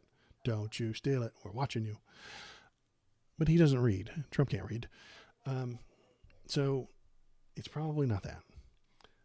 They're probably just nitpicking. If you've got evidence of him stealing, figure it out. If you don't know where that $7 million went, find it. You're a reporter. Go investigate. Go be an investigative journalist. Then get back to me. This one's jumping the gun a little bit. You're jumping the gun. TNR, the New Republic, jumping the gun. Making me look silly. And I've told you 1,000 times that I cannot be looking silly. Okay? It's important for me and my image to not look silly. What in the world was Donald Trump trying to say at the Arizona rally? The former president instigated a mispronunciation mystery after speaking to the Grand Canyon State on Sunday. Let's listen to what he said. So this is more conspiracy. Okay, you ready? Are you guys ready for some more conspiracy? Who is he talking about? What is he saying? What word? What did he say? Let's hit it. Thank you. Thank you, Tanya. Oh, beautiful. You look great. Thank you, darling. Also, we have many Azerasians. Azerasians. Azerasians. Also, we have many Azerasians. What's an Azerasian? Huh? Are they from the Pleiades? Are they from the from beyond our solar system? The Azerasians. The Azerasians are actually a race of the lizard people. They only have 3 claws instead of 4. He was trying to say Assyrian, but he didn't know what that was. He just read a shirt. It was probably Assyrian, which has a whopping like 100 people on Facebook or something like that. Based on the shirts of some of his supporters were wearing, he may have been meant Assyrians from Assyria. Azerasians. So more conspiracy. Nobody knows what he's talking about. What could he have possibly meant? And okay. I was supposed to put this part in with the Kamala interview. So editing Waldo, take this bit, chop it, cut it, put it in the bit with the Kamala Fox News interview. Good job editing Waldo. Thank you. Editing Waldo hates me. I tell you what. This is starting to feel true. What if this Fox News interview is aimed at helping Kamala? Fox is pre-taping the interview and editing it. They didn't use Maria Bartiromo or Jesse Waters. They brought in Softy Brett. Fox offered to do a debate just a few days ago with Trump, blah, blah, blah. Because Cat Turd, just so you know, Brett Baer is a far-left loon, Trump-hating TDS loser who pretends to be fair and balanced. He works prime time on Fox News. Cat Turd, listen. You don't know what a far-left loon looks like, okay? I'll show you. I'll show you a far-left loon. You don't know what they look like. Brett Baer ain't one, okay? You know what a far-left loon looks like? Okay? They look like this. This is a far-left loon, all right? This is what a far-left loon looks like. And he don't look like that. So they're pissing and moaning that they didn't get Maria Bartiromo, who was, not kidding, first line within the Dominion lawsuit that cost Fox News $800 million because she's such a gigantic, super duper liar. She lied about the Dominion voting machines, and that cost the Fox News Corporation $800 million in defamation charges because she's a liar. That's why Cat Turd wants her up there. That's why Cat Turd and DC Drano, whoever those guys are, really want her up there because she's a liar and she'll lie for them and they'll get what they want out of it. But if you send Brett Baer, maybe he'll ask real questions and be fair and balanced. And they can't have that. They don't want that. You don't want Fox News being fair and balanced, folks. It's disgusting. It's gross. They hate it. If Brett Baer on Fox News doesn't physically punch Kamala in the face, it's not hard enough an interview. If he doesn't call her 7 or 8 different slurs, it's not going to be good enough for Cat Turd. and he's if Cat Turd were doing the interview, he'd use all the slurs that he can for black women and Indian women. I'm sure there are some. I don't know them, but we would learn some new slurs, and then he would invent some new ones. Very exciting. It's Twitter, and by the way, so you got to invent new slurs, and then he would dig up some old ones from like 17th century. He would dig out the old antique slurs and use those. Today, none of us would know, and we'd be like, I wonder what that is. And And then we'd have to Google it, and then everybody would Google it, and we find out that he said a slur, and it would be too late because he's already back at, he's already off the air. He's back at his hideout and shit posting again. There were a lot of ways I thought our country was going to fall apart. With a bang, with a whimper, but with a shit post, that's the one I didn't see coming. I didn't see shit posts tearing us apart, ruining the entire country. But here we are. Here we are, about to fall apart completely because shitty people want to do shit posts and stupid people want to believe them. I'm here with the Fair and Balance comes off a faux news program and their viewers disperse. Yeah, they hate it. A little bit of fairness might be there. And he's like, no, that guy's too straight. That guy's too fair. That guy's too honest. You can't put him in charge of interviewing Kamala. Yeah. That's where we are. Like, how do we function as a country if 40% of us believe nonsense because it makes us feel better? What do we do about it? Do we educate their children out of it? I don't know. Do we wait for them to die out? That's going to take a while. I know the diabetes is coming for them, but what do we do? I don't know, man. Do we control Twitter? That doesn't sound like fun. It doesn't sound like a good idea. Do we put, not sanctions, but like punishments for lying on that device? I don't think so. I don't think that's a good idea. I don't like that idea at all. You're allowed to be wrong and you're allowed to lie, but what happens if you're paying people to lie? Maybe that's where we go from it. If you're on the Twitter paid program, or you're paid by YouTube or paid by Twitch or something like that, and you're lying, maybe there's some sort of a responsibility for it. Maybe there's some sort of punishment for that kind of thing. Even Donald Trump wants that, by the way. Hang on. Trump, NBC license loss. He wants them to lose their license. Let me find.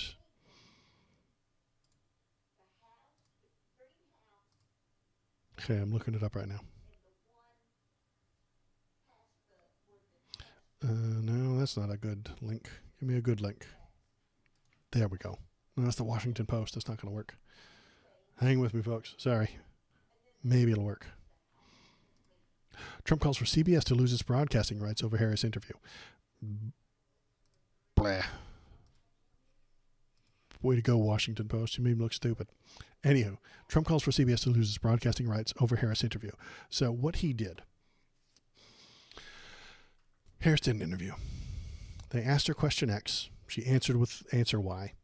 They asked her question Y. She answered with answer X. As an editor, they then took those, chopped them, put them in the right place, and then put them back. They just did a basic editing thing. But according to Donald Trump, this is a hellworthy trespass. This is a nightmare. This is misinformation, the highest level. And they need to be punished by the government for lying. Regulate the shit out of the supplemental market. It's an open spigot for misinformation. But maybe we just crack down on the fake boner pills. Okay. Shinsindo, this is the second time in a row, maybe third time in a row, that you have mentioned boner pills. Boner pills. Just letting you know. You don't want to become a one-trick pony.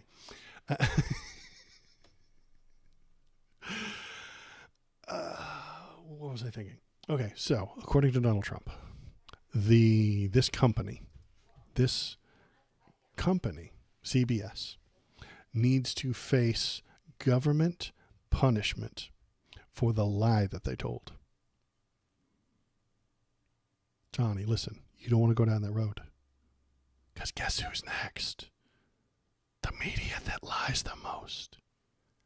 That's Fox News, my friend. It's Fox News. They lie the most. They'll be the next ones to go down.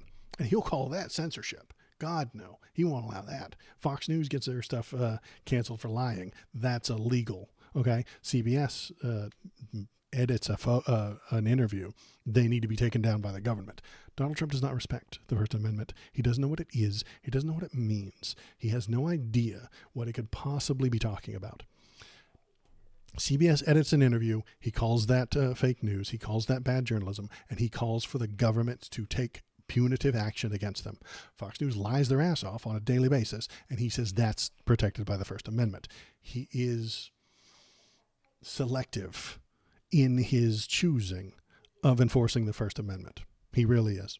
Do you think that you, personally, you will be selected to be benefiting from the First Amendment? I know I won't be. I won't be allowed to say any of the things that I want to say because I'll be called a liar and I'll face government consequences for the things that I say. Toe the line or the government will hurt you. That's what he thinks the First Amendment means. He thinks that you say what he says or else the government slams the hammer down on you. That's the First Amendment under Donald Trump. It really is. If you disagree with him publicly, the government gets to harm you. And then he'll look you right in the camera. He'll look right in the camera and say he's a protector of free speech. And Elon will give him more money. That's all there is to it. Trump looks bad on live debate. The whole network needs to be shut down. Right. If they edit anything he says, which Fox News does all the fucking time, that's fine. But if anybody else makes him look bad, then they suffer government consequences. Consequences and repercussions from the government. Government censorship. If you disagree with Donald Trump, that is what he's pushing. That's what he wants. That's where he's going to go with control of the government. And that's why I call him a fascist. That's why I call him an authoritarian. That's why I suggest to people, don't vote for him. He is a bad guy.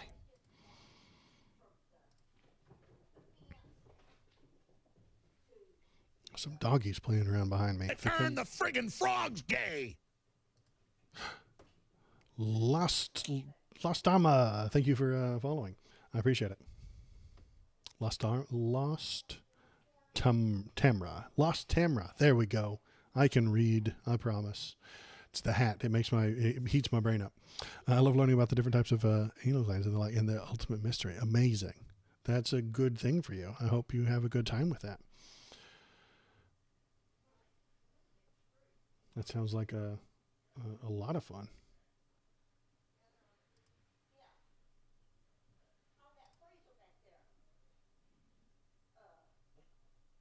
But you're going to have to do it someplace else. Sorry, bud.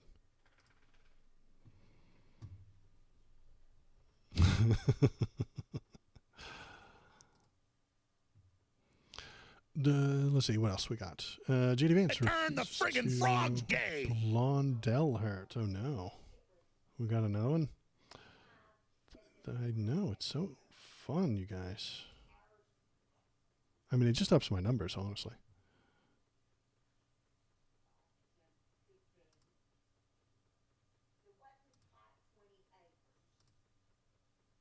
I mean, I'm not monetized or anything like that, so you're not hurting my numbers. Yeah, I know, the edgelords, they found us. I thought we'd hidden well enough from the edgelords, but here they come. If they were smarter, they'd make arguments, but they're not. They can't come up with anything good to talk about. They don't have the manly charisma and the amazing sideburns that I have, you know. They don't look this good in a tinfoil cap. Ladies.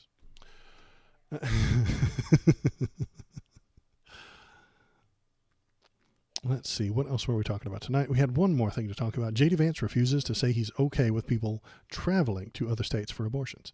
Donald Trump's running mate has created controversy for the campaign when it comes to abortion. So the idea I had with this, he says the same thing he's always said.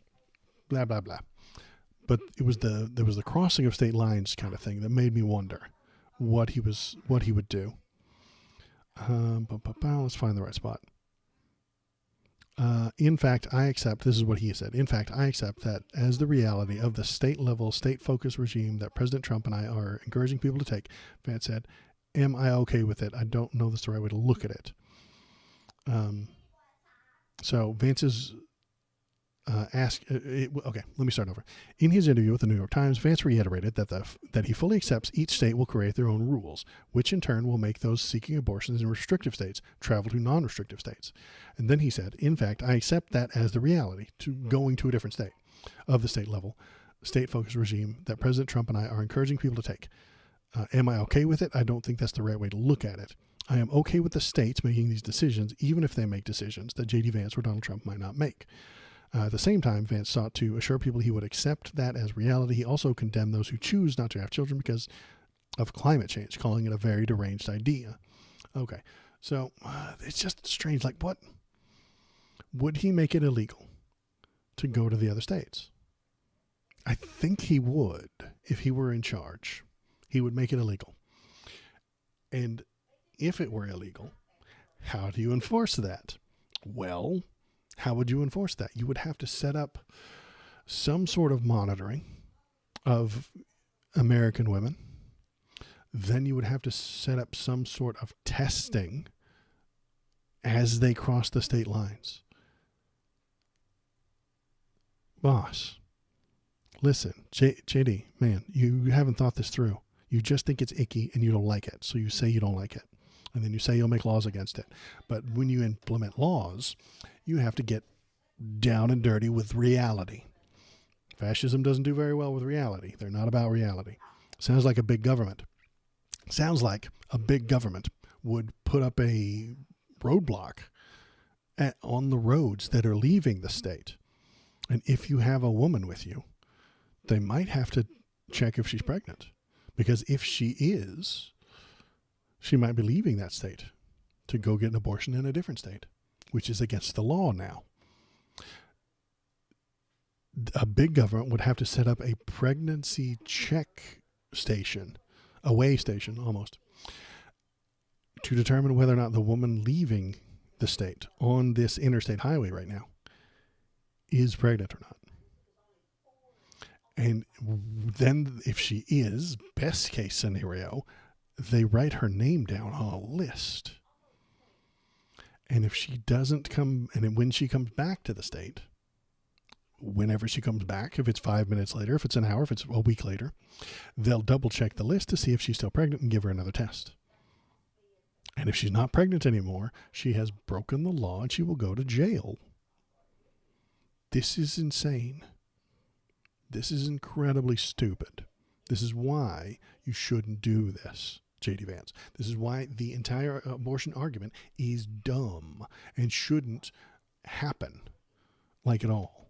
Don't let this happen. Don't let it happen. You will just have to create a gigantic government that controls people. But J.D. Vance doesn't think of what's going to happen tomorrow with the actual policies in place. They don't think about that. They don't care about what actual policies have to be placed and put into place. They just want to sound cool. They just want to tell you what you're doing wrong and tell you to stop it. They're going to pull those jackboots all over the airports to roads of specific states, ports of entry. They'd have to, or else the rule wouldn't work. The law wouldn't function without those things. But they haven't gotten that far yet because they're stupid. You have just put more thought into this oppressive state law than they have because they're dumb. They don't know what they're doing. They don't know what they're saying. They don't know why they're saying it. They just know that the idea of an abortion makes them feel bad, so they're against it. And then once they're there, they're done. They stop thinking about it. They don't care what the laws entail. They don't think about airports, ports of entry, or the roadside pee on a stick tests that they're going to have to implement. They don't think about that. They don't think. And therein lies the problem. They don't think about those things because they don't think. What could happen would be selectively enforce it to strike fear in everyone else. Yeah, exactly. That's what was more likely, is you'd get your neighbors watching you, telling on you, hey, this lady said she was pregnant on Facebook, but now she's not. Go investigate her. Hey, cops. Hey, police. Here's some evidence. And then you'd have freaking weirdos cyber stalking women to find out if they did this or not. And then, after the fact, we would find out, where were you on the 15th of September? Okay, well, where were you on the 16th of September? Where were you on the 17th of September? And what happened on those 3 days? And the police would interrogate you, just like you would committed a murder, and find out whether that she went to another state, had the procedure done, and then came back. And then they lock her up. Because they're fucking weird, man. They don't care about people. They care about everybody doing the things that they want them to do. It's so weird. It's so strange, man. It really is. I don't give a shit about other people, but they really, really, really, really, really do care about other people and what they choose to do. I care that other people have freedom. They care that other people don't have freedom. And it doesn't make any sense to me. I've never understood it. It's something I can't quite wrap my head around. Forcing other people to do like you do. I don't get it. What do you get out of that? You know who's around the corner. You know everybody is following the same rules that you selectively choose. I don't like that idea at all. That's silly. That's madness. So what time is it? It's only 8:30. So that was the end of all of that stuff. I am going to start up Steam, and we are going to play some Vampire Survivors. Yes, sir. Let's get that started. If you're watching, feel free to hop into the Discord, tell me what you're thinking, tell me what you're feeling. Hop into chat and tell me what's going on. Unless it's about your anus, I don't really care. Keep that to yourself. You know what I'm saying? I'm looking at you, Kick Chat. Click the button, start up some Vampire Survivors. I'm at 216 out of 220 achievements. And then one of them, I think I figured one of them out. Yeah. What did I have to do? Let me Google it real quick. I figured out one of them. I had to get a certain character up to a certain thing.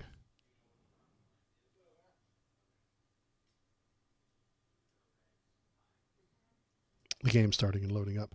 Thank you for waiting. Hi, thank you for being here. I appreciate you. Kick Chat is wild. Yeah, it's true. Kick Chat is a mess. But that's why we have it, is because it's fun. Sometimes you hire the handicap because they're fun to watch. So...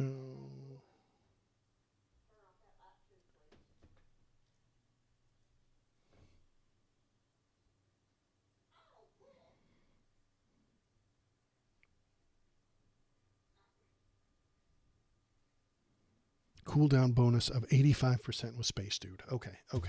Yes, I remember that. Canceled. Nope, can't catch me. I have a tinfoil hat on.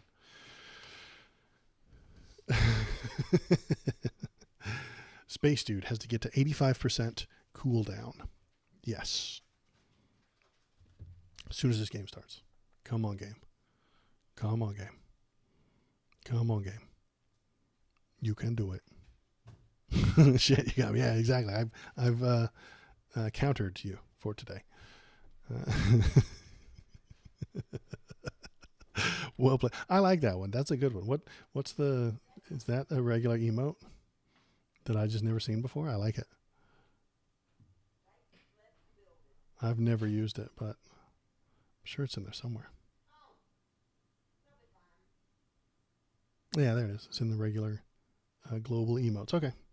Cool. Twitch emote. Okay. Yeah, I don't know all of them because I'm lame and old and dumb. Is the game running? Come on, game. You can do it. Good Lord. Come on, Vampire Survivor. You're not that hard to run. Promise. Come on. Let's go. Anywho, if you're watching, hop into the Discord. Tell me what you're thinking. Tell me what you're feeling. We can go to the Discord right here. Or you can go over to the YouTube and watch old vids. I have all of these live streams up under the live tab. So you can go there and you can take a look at them. You can yell at me about things I did years ago. It's a good time. I dare somebody to go to the old live streams and yell at me for something I did back then. Webcap screen, and then we turn off the window capture and we turn on the game capture. There it is. We tell it to go to the Vampire Survivors. We give it a finger flick and then it comes right up. because we're so good. There we go. Press this button. All right, let's start. I have a lot of coins, so I can buy the thing I need with Space Dude if I need to. Where is Space Dude? There he is. Space Dude. What eggs does he have? Time limit, clock speed, move speed, gold bonus, luck, XP. All right. Oh, wait. Shit, I dig that up. Space Dude. His cooldown is at -5. Shit. I got to get his, over on the left, you'll see his cooldown is next to the red book. It says -5. I have to get cooldown to -85. That's a long way. How do I do that? Well, first thing I got to do is buy all of the upgrades once I get into the level. So let's try that. Let's go to here. Might as well. Is there any of them that give me cooldown? No. No. We'll just go to space. Space 54. There he is. Okay. Space 54. And let's see if any of these give me cooldown. No. The cooldown of listed weapons reduces when moving. No. Revivals, no. Projectile speed. Projectile. Growth luck, curse are doubled. Freezing enemies, no. Projectiles, no. Weapon amount. Let's see, anything here for cooldown? Duration, no, not duration. Area, no. No, and the weapons also emit special damage. No. So this one almost does cooldown. No, where was it? This one? So maybe that'll work. We're going to take it. I don't have much hope for it, but maybe. We'll talk to this jerk. He does sell something sometimes. Extra Arcana for this run. That doesn't help. Skip. Reroll. Bones. Golden eggs. Cherries. Corellos. Means I have to buy a bunch of golden eggs for 10,000 apiece. How much money do I have? 112. Let's buy like 5. 1, 2, 3, 4, 5. None of those were cooldown. And I wasted half my gold. Hooray! Great.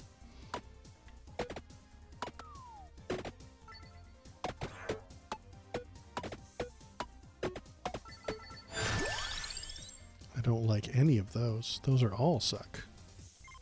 Banish the sword. Get out of here.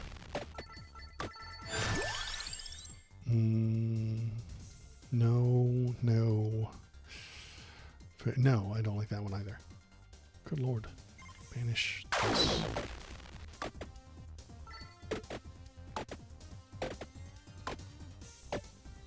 Hey, laser gun.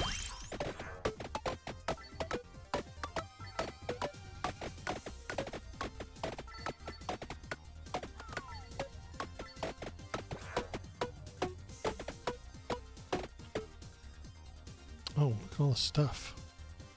Any of that helpful? I mean, the book is super helpful. I definitely want the book. We're definitely going to take that.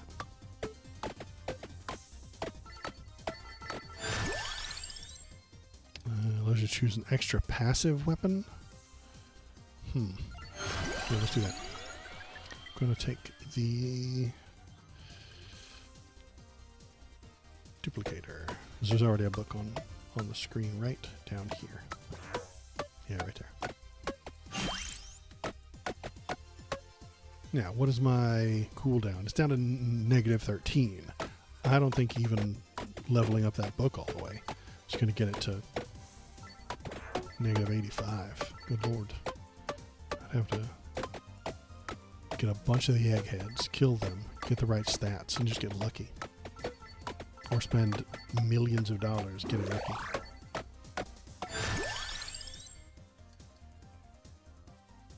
Yeah, Torna's box does not help me. Axe is fine. Thank you.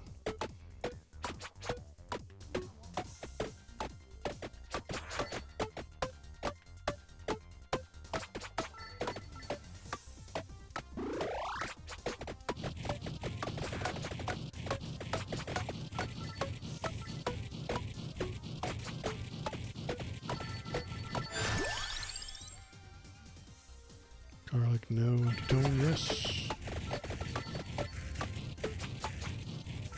I'm going to max out that empty tome and find out if this is even possible, because I don't know how much. It went from 13 to 21.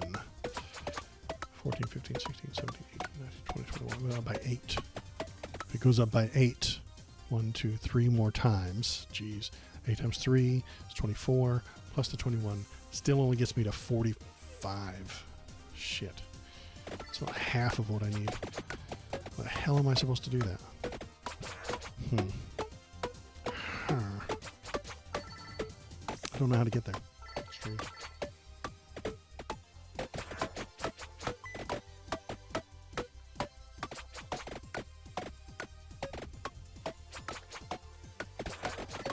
Oops. Clicking buttons.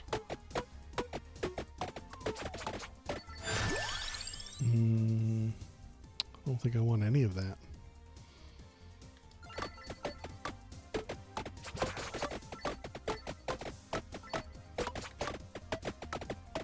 Space bats.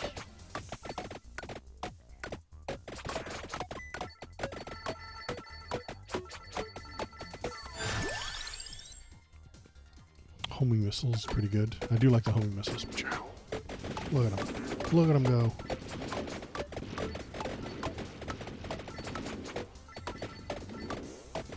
If I want to evolve them, I'll need a silver briefcase. That's okay. Yeah, 8% each time. Shit. Yeah, I'm just gonna quit. I can't get to the goal. I can't imagine. Well, what if there's a... How do I get that going?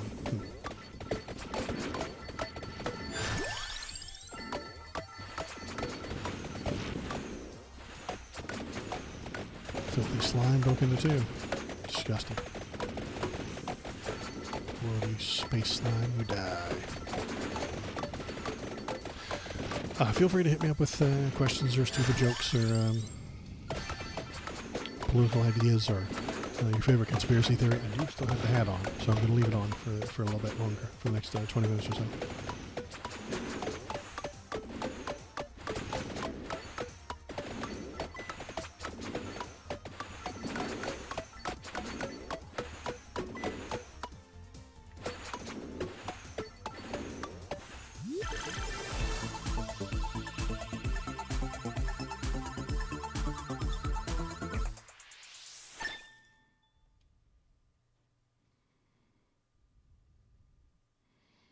Increase health by 20%. So, max health 192. The next achievement that I need to do and get ready for is to get Batman to 666 hit points, which is going to be difficult. So it's going to include that black heart. And maybe buying a lot more of those stupid eggs. Easier. I think that's what I'm going to go work on. I'm going to quit. I know. Terrible. Quit. Can't get the thing I want to do. So let's try Batman. Take Batman. There he is, Robert. And yet his hit points to 666. He's at 130 at the moment. That sounds really difficult. Enemy health. See if there's any levels that have special stuff. Extra stage items. Enemies don't move.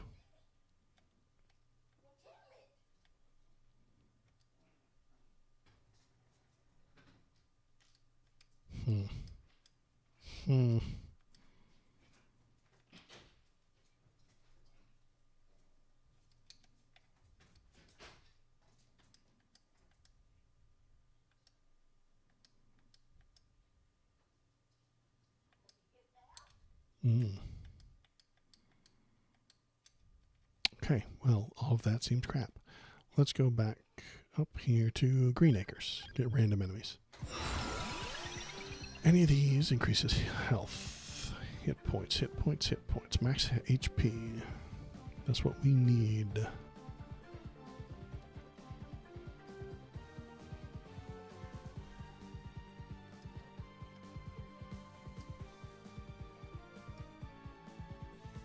Growth look greed, no. No. Weapons of one amount, that's always nice, but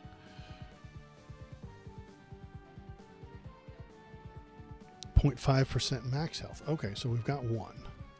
Defeating enemies with retaliatory damage gives 0.5 max health. How the hell do you do retaliatory damage? The hell does that even mean?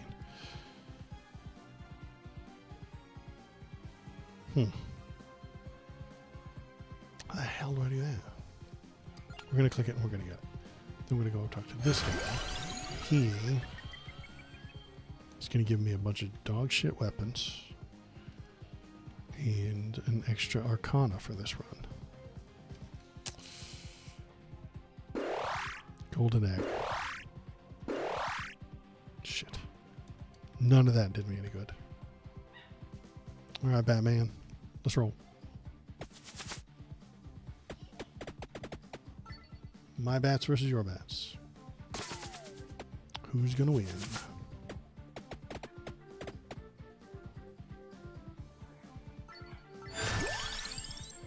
Victor strikes with a combo attack at the nearest enemy, retaliates. There we go. So we power up that sword. So I take a few hits and it retaliates, right?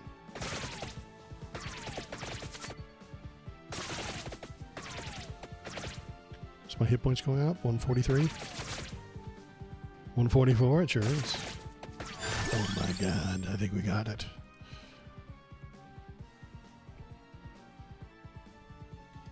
Shadow Pain. Banish the Shadow Pain. Get the hell out of here. Nobody likes you.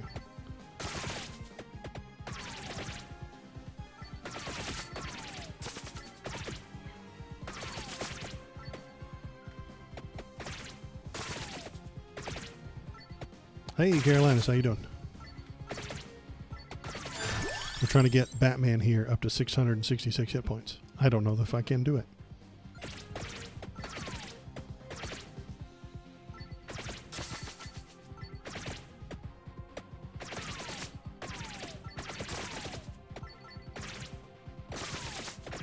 I'm up to 164. Long way to go.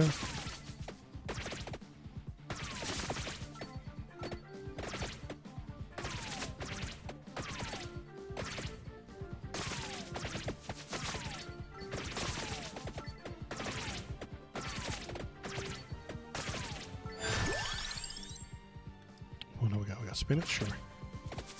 Love me some spinach. I'm intentionally taking hits as well. I'm not accidentally walking into this many bats. Because my health increases if the blue sword kills the bats after they hit me. Oop.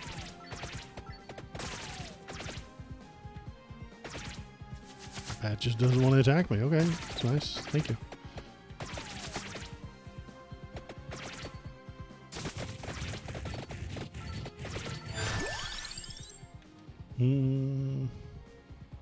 And it retaliates. Hey, there we go. I got 2 retaliatory weapons. Oh my gosh.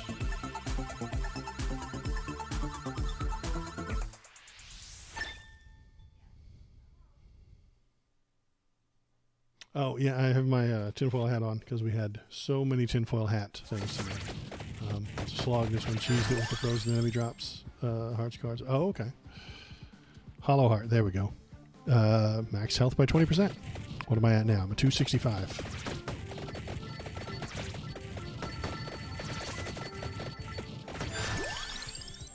I don't like the blade crossbow. Hollow heart. See if we can even get close.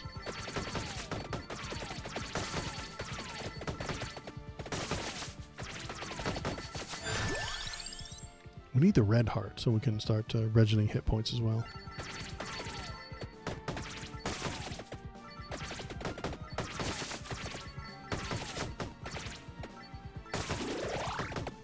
Because I'm going to die if I keep touching things on purpose.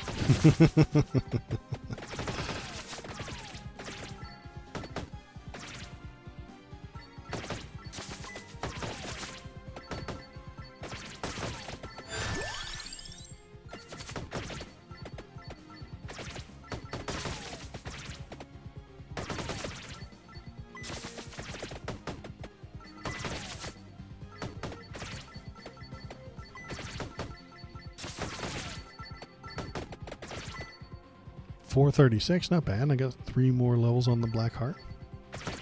Maybe doable.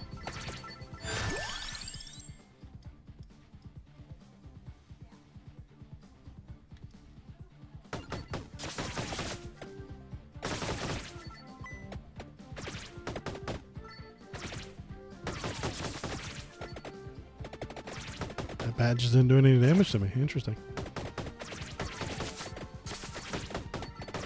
Never been trying to touch the enemies so much before. Usually I try not to touch them.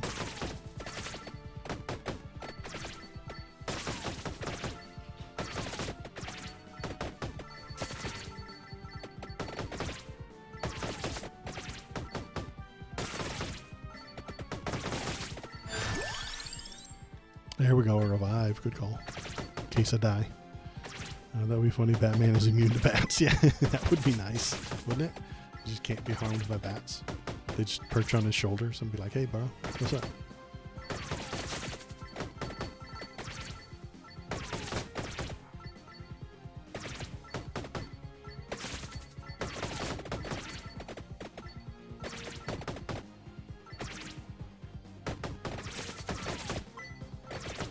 You know, the fact that Batman doesn't have like just one bat riding on his shoulder all the time, kind of a missed opportunity, I think.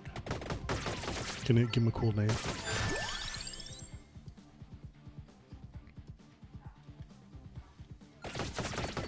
What are we at? We're at 525 already. Hot damn! I think this is gonna happen.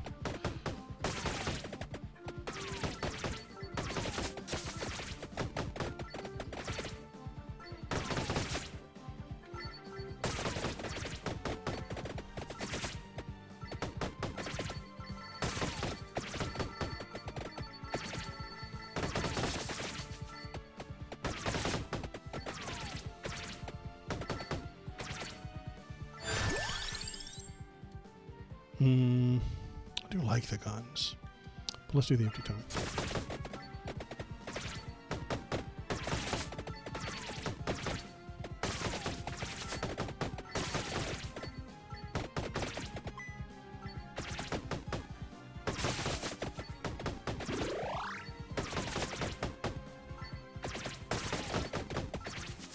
$631. Hot damn!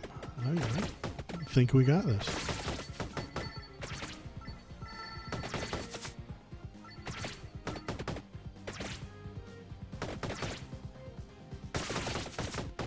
That was a dumb idea.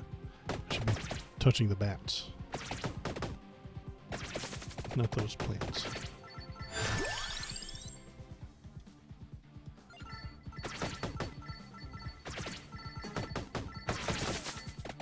Those are my bats. I tried to touch those bats.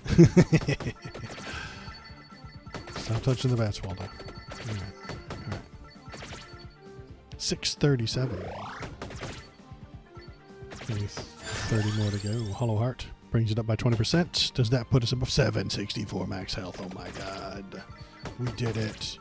We got Batman above 666 hit points. Yeah, it means we get an achievement. There's only 3 more to go until I get my blue ribbon back. It's very important to me. Why is it important to me? Because this is the only game I've ever gotten a blue ribbon on. I don't know if you know this. Maybe some of you know this, and I just don't know it. But when you get all of the achievements on a game on Steam, it just gives you this little blue ribbon where the achievement bar is, and it made me feel things that I'd never felt before. Once I had gotten it. The first time I got it, I was like, oh my god, is this what happens? Is this why you people go achievement hunting? Because I'd never given a shit about achievements. 99% of the time, I do not give a shit about achievements. Half of them seem ridiculously difficult. You have to play the entire game with your feet and a Sega Dreamcast fishing rod instead of a controller. Or they're ridiculously stupidly easy. Turn game on. Okay, achievement. Finish tutorial. Achievement. And I'm like, this is lame, you guys. I hate this. Finished chapter 2. I was going to finish the whole game. Why are you giving me an achievement for finishing chapter 2? I don't care. Finishing chapter 2 is an achievement on its own. You don't need to say, blink, blonk. Good job, you did it. kind of dumb. So most of the time I ignore that kind of crap. But this one gave me that blue ribbon for the first time in my entire life. I'd gotten a blue ribbon, and I felt so good, and I felt so proud of myself. And then they updated the game and added more achievements. And then I had to go and do those new achievements and get my ribbon back. And then they upgraded it again. And this is like the 4th time I've had to re-earn this blue ribbon. And it's getting to me. It's starting to make me crazy. I'm a lady.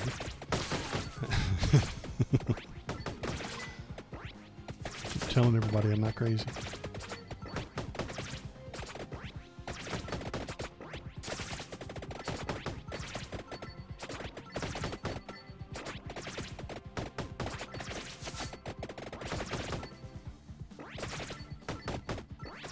And I've just kind of been picking up weapons at random. I'm not going to go in for any play in here. If I lose and I die, guess what?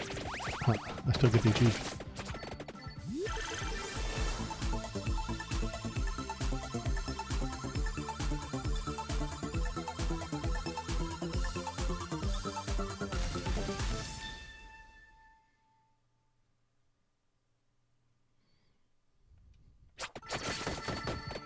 Is it even higher at 781 here?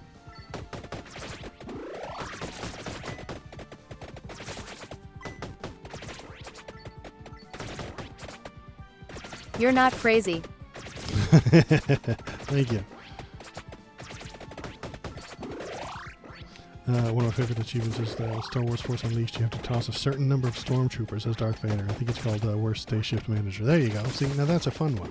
That's interesting. That's not you beat level 4. The whip. Do I want the whip? Not really, but we're going to do it. We never take the whip. Whoa, look at all those guys coming right at me.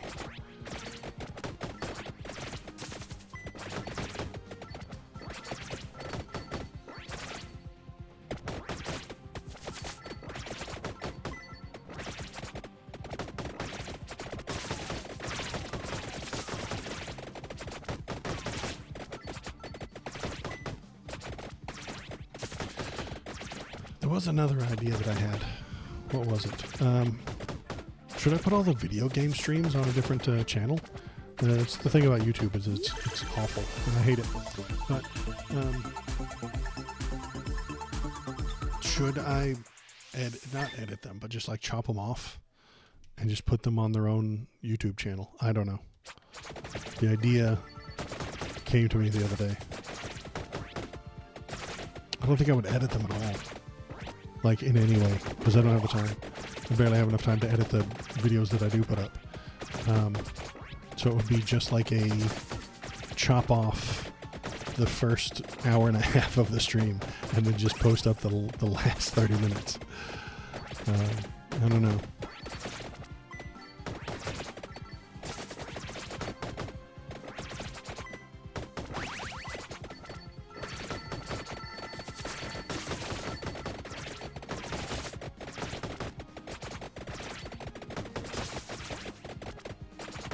Worst case scenario is that it's a time sink for me and I get no views because I'm just doing whatever the hell it is I'm doing right now. And even then I don't do it regularly. I don't play this game on stream all that often. Best case scenario is that it takes off and people actually want to watch it. That would be gross and weird. I wouldn't know what to do with that.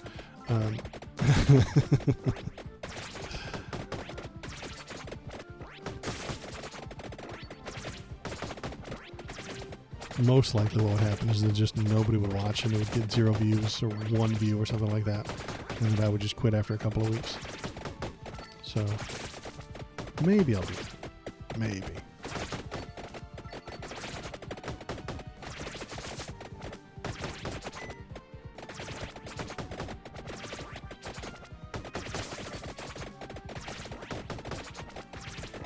But would I want to watch it? Not really. I guess that's the question you gotta ask yourself before you post something up on YouTube. Would I want to watch this as a video? And I'd be like, well, not sure.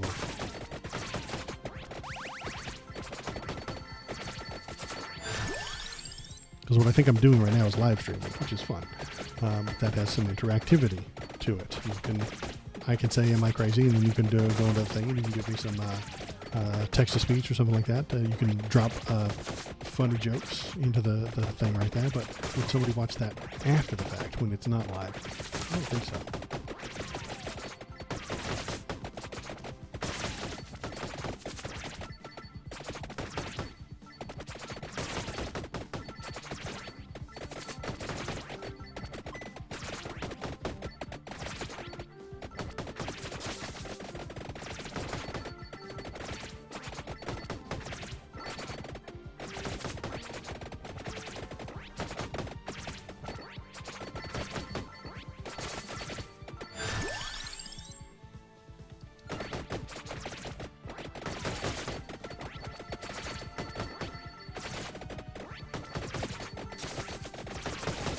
I hear a puppy dog running around, but I don't know where he's at. I think he's trying to dodge going to bed. Sword. Bats. What's the evolution for bats? Oh, I already got it. It's dark. Okay.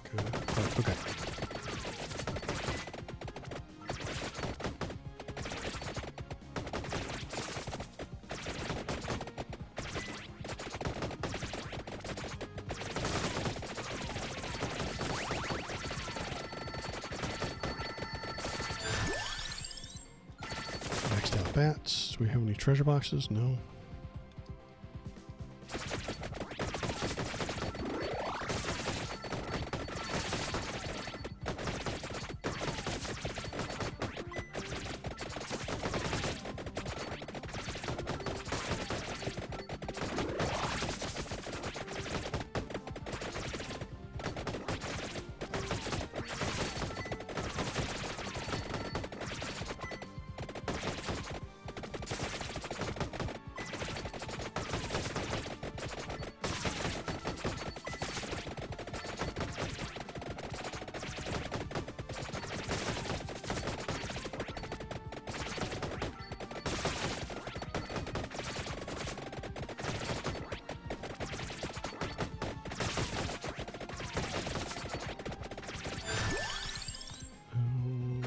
Again, sure. Green nuts. Very spooky. Killing my bats, though. My bat waves are breaking up on me.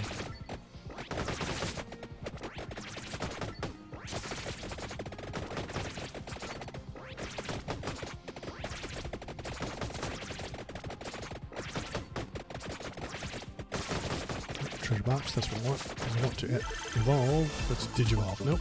Not digivolve on the bats.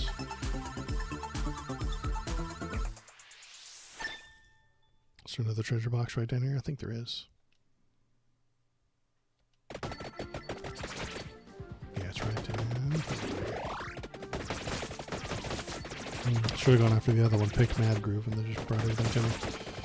Idiot. How'd I kill a boss way down here and not pick up the box? I don't remember doing that. Doesn't sound like something I do.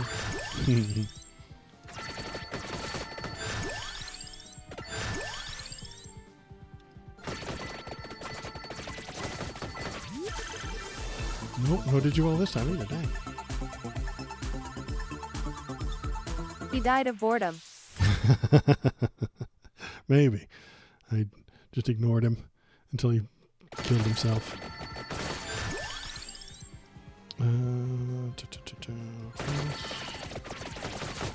There's a treasure box. Hooray. Nope, no digivolve mat here either. Dang.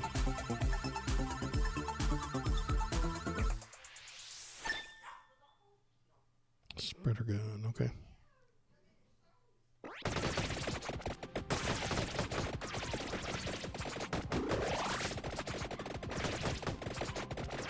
At least having all these hit points makes it easier to shove people around.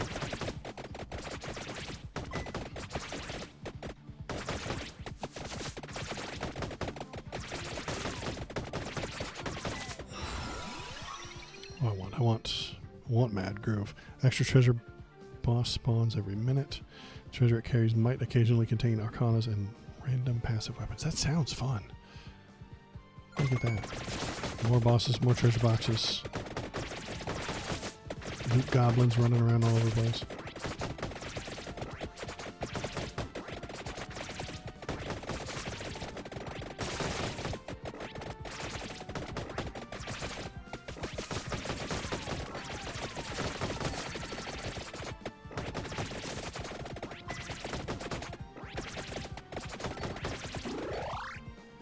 $1,149 hit points. It's a lot of hit points. I wonder if there's an achievement for getting more than 999. No, I don't think. I think I only got 3 after this one that left over. But let's see. Let's go.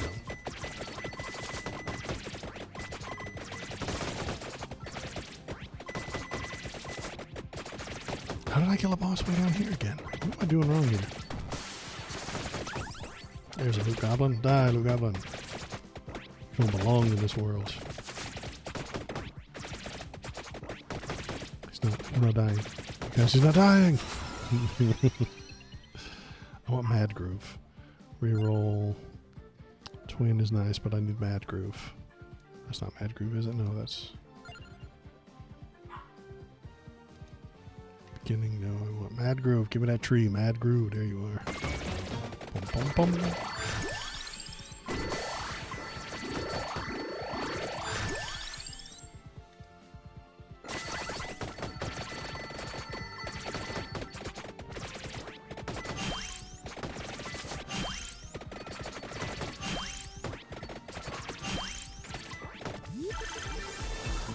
No, not Digimon in the bats again. Dang. I wonder what I've done wrong.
Any day now, you can evolve that bat. I think I did it right. Looks like I've gotten all the pieces there.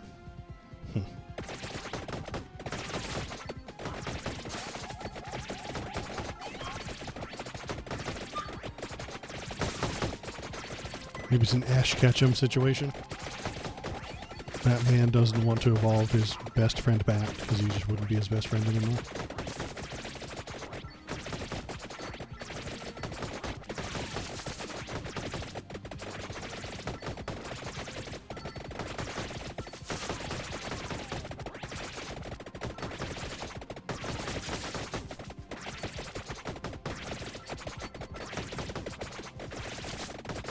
Card is not maxed out, would that be the problem?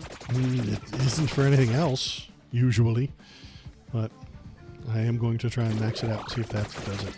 Usually that doesn't, it's not required. But maybe it is required for the bats. I don't know.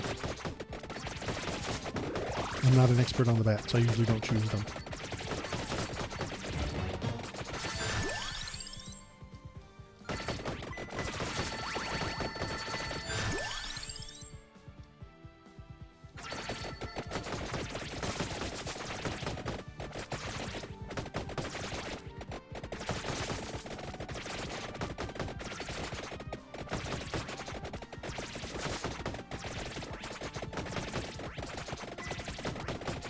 Loot Goblin. Die, Loot Goblin. I kill you.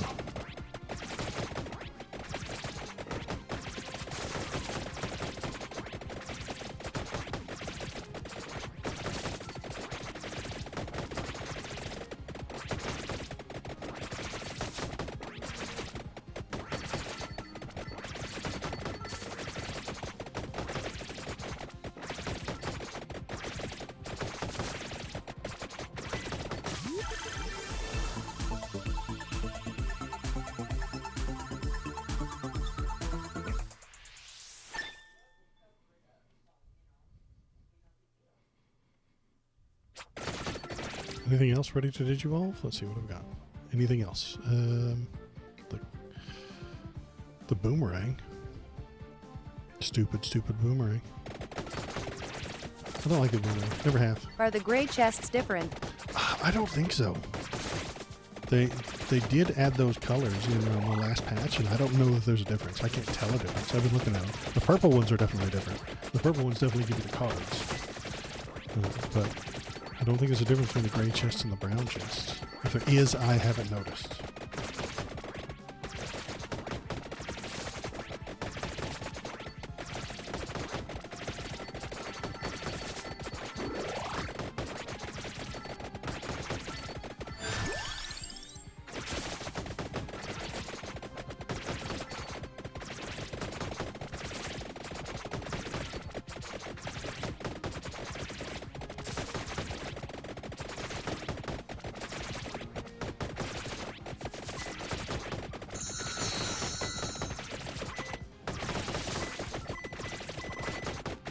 That eyeball has been here for a while. A little bit tougher than the regular bosses.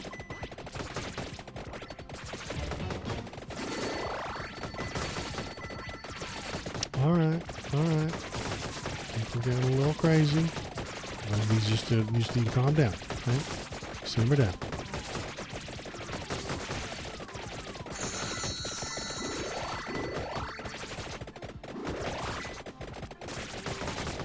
Batman is not prepared to fight a bunch of demons.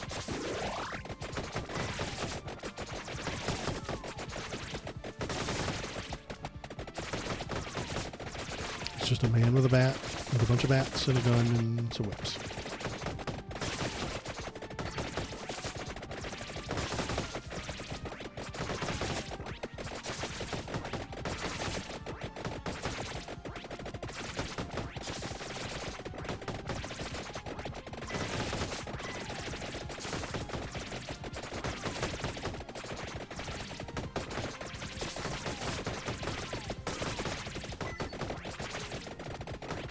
Oh, we're in doppelganger time. All the characters, I like these guys.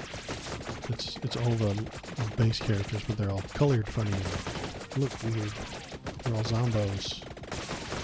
Zombies. If they did like their attacks, I think that would be interesting. But they don't. They just walk towards you.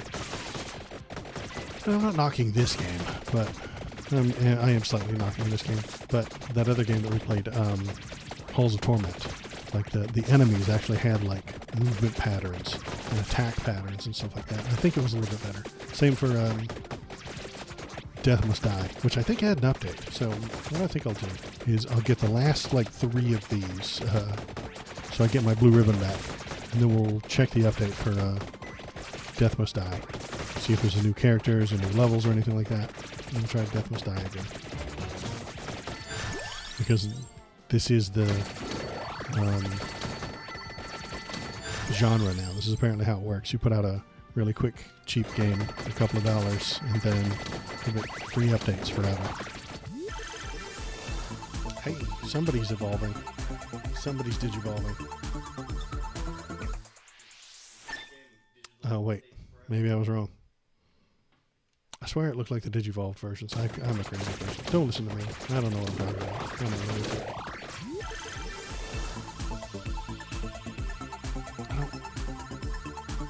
I don't know what's real anymore.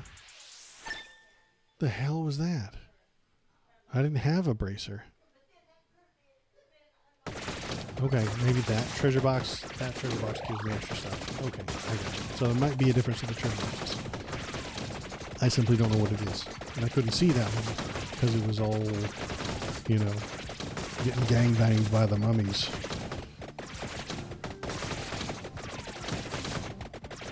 Yeah, I might know the difference, but which one did I pick up? I don't know. I don't know which one I picked up. It had 97 mummies standing on it. So this one's silver. I'm going to pick up a silver one right now. And that one's going to digivolve something. I'm looking right at it. Digivolve. Digivolved boomerang. Now we just got the swords flying around, the heavenly swords.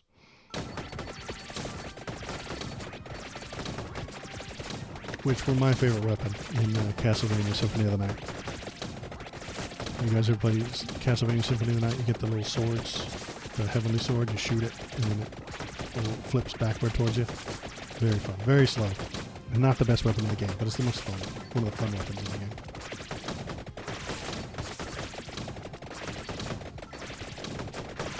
God, maybe I should play that on stream. I would love that. How long is that game? Not that long. I bet. Okay. So, Wild Theory. Okay. I get 1,000 subs on YouTube. What I do is, to celebrate, I play Castlevania Symphony of the Night, beginning to end, nonstop. I bet I could do that. I bet I could pull that off. I'm going to Google how long it is later. It's probably not that long. It's probably like 4 hours long.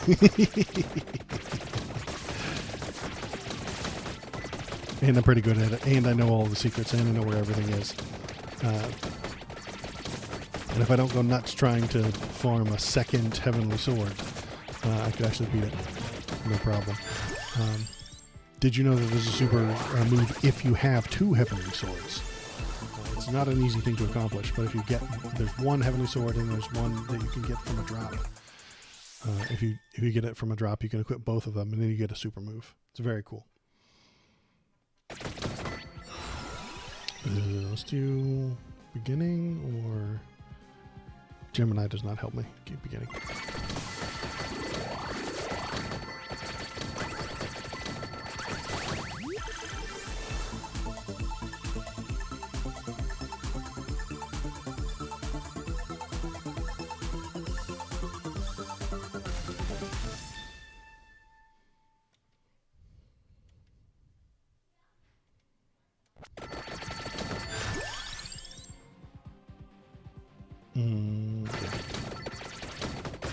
A brown treasure box.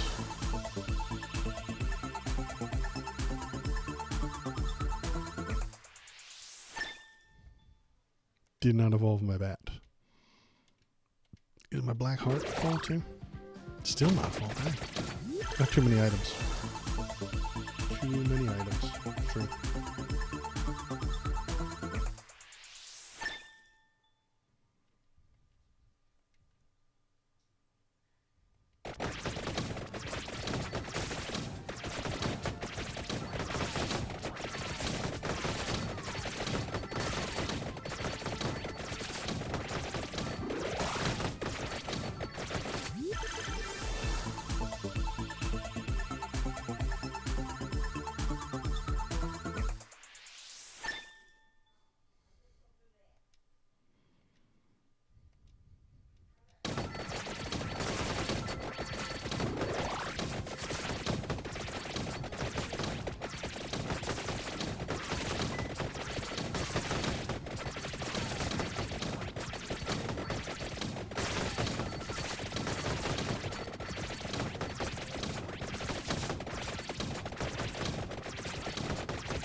We're at, what, 25 minutes? So about 5 more minutes on this one. If I survive. I got enough hit points to maybe survive. Not sure. I have not been very choosy in my weapons. I have not picked the best ones. I picked some of the weaker ones that I usually try to avoid. And I can't digivolve my bats to save my life, apparently.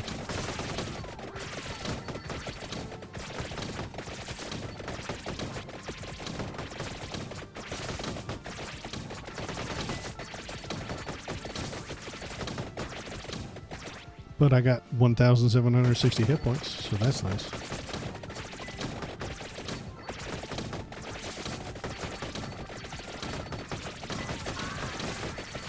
What the hell was that?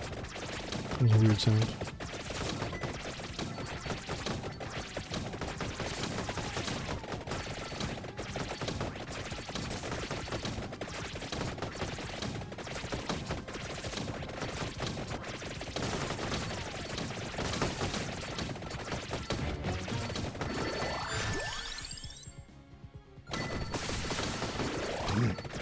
So that black treasure chest gives me a new weapon, I think.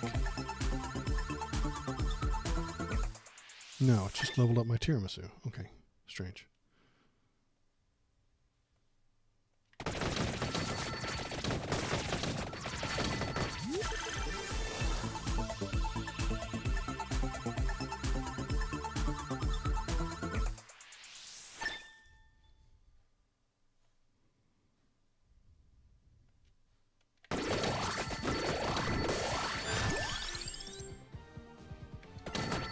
Okay, now my heart's maxed out. My black heart is maxed out. Let's see if I can digivolve that bat. Maybe. Man, maybe you're right, should've said that. Yup. I had to max out the black heart. Wild. Okay. Damage and amount affected by that. Okay. Oh, I get way bigger bats because I have more hit points. Amazing.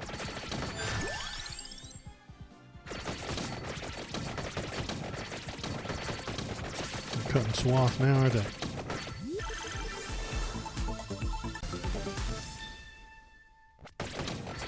Yeah, box fry twice a day. You did it.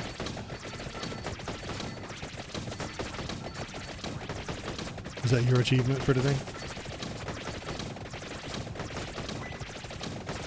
The broken clock's achieved.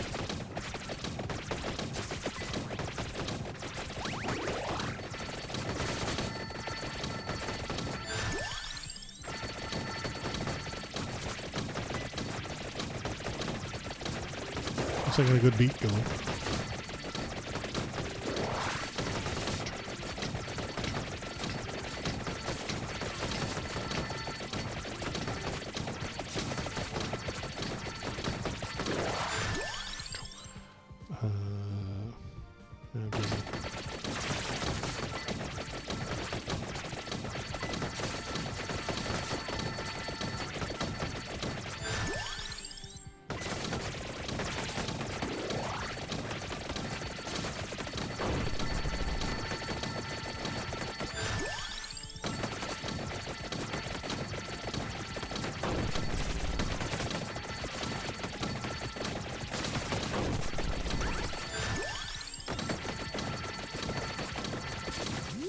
Finally start cooking with 3 minutes left.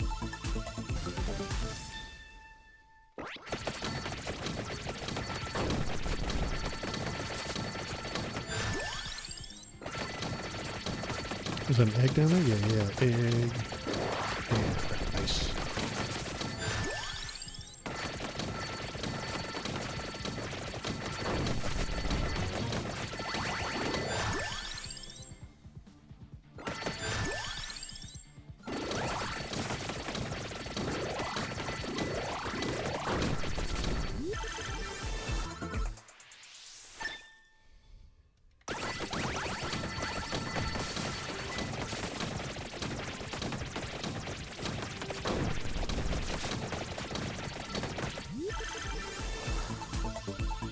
Something else did you bother? No? Weird. It looked like it would. I don't understand these treasure boxes in the book.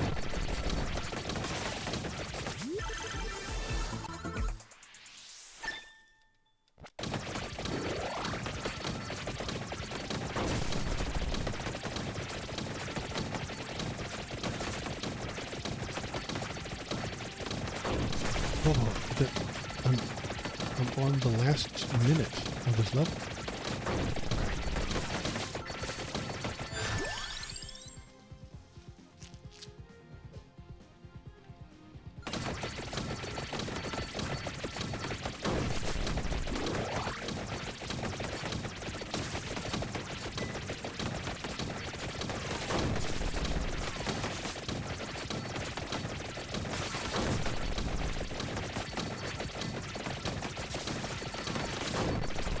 So many bats. So few men.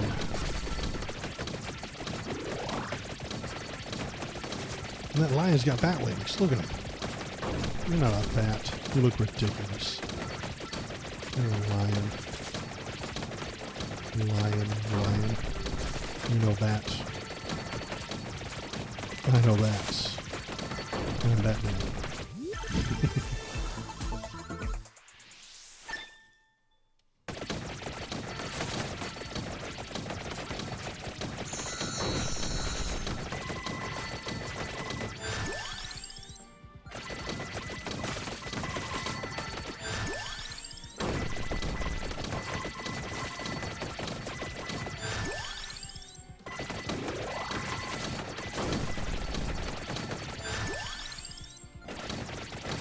10 seconds.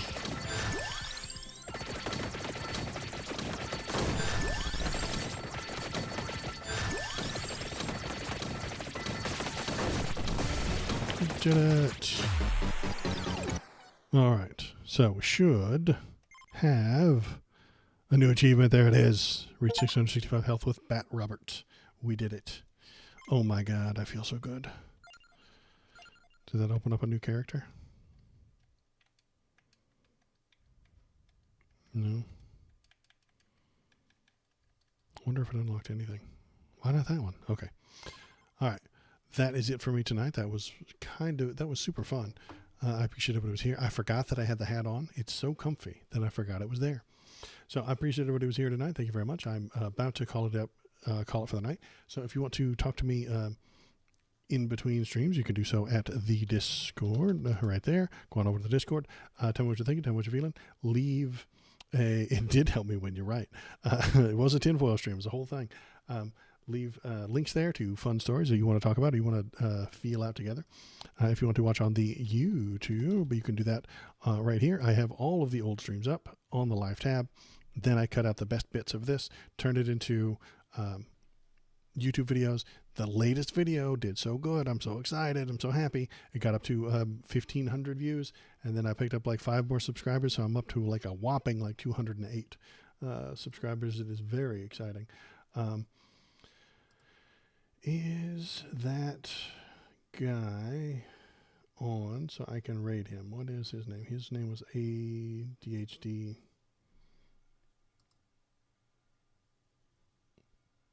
No. Not on right now. So I don't have any friends to raid, but I will do it. I will try again later. I need more friends, I suppose. Cheers, Waldo. Thanks for the stream. I appreciate you being here, Carolinas. And everybody else who was here, thanks for being here. Thanks for coming. I will be back on Wednesday night because today is Monday. And hopefully I won't need the hat. Maybe everything will calm down and everything will go back to normal on Wednesday. We'll see. We'll read some headlines together. Wednesday, 7 o'clock PST, West Coast time. And that is it for me tonight. I will see everybody then. Goodbye.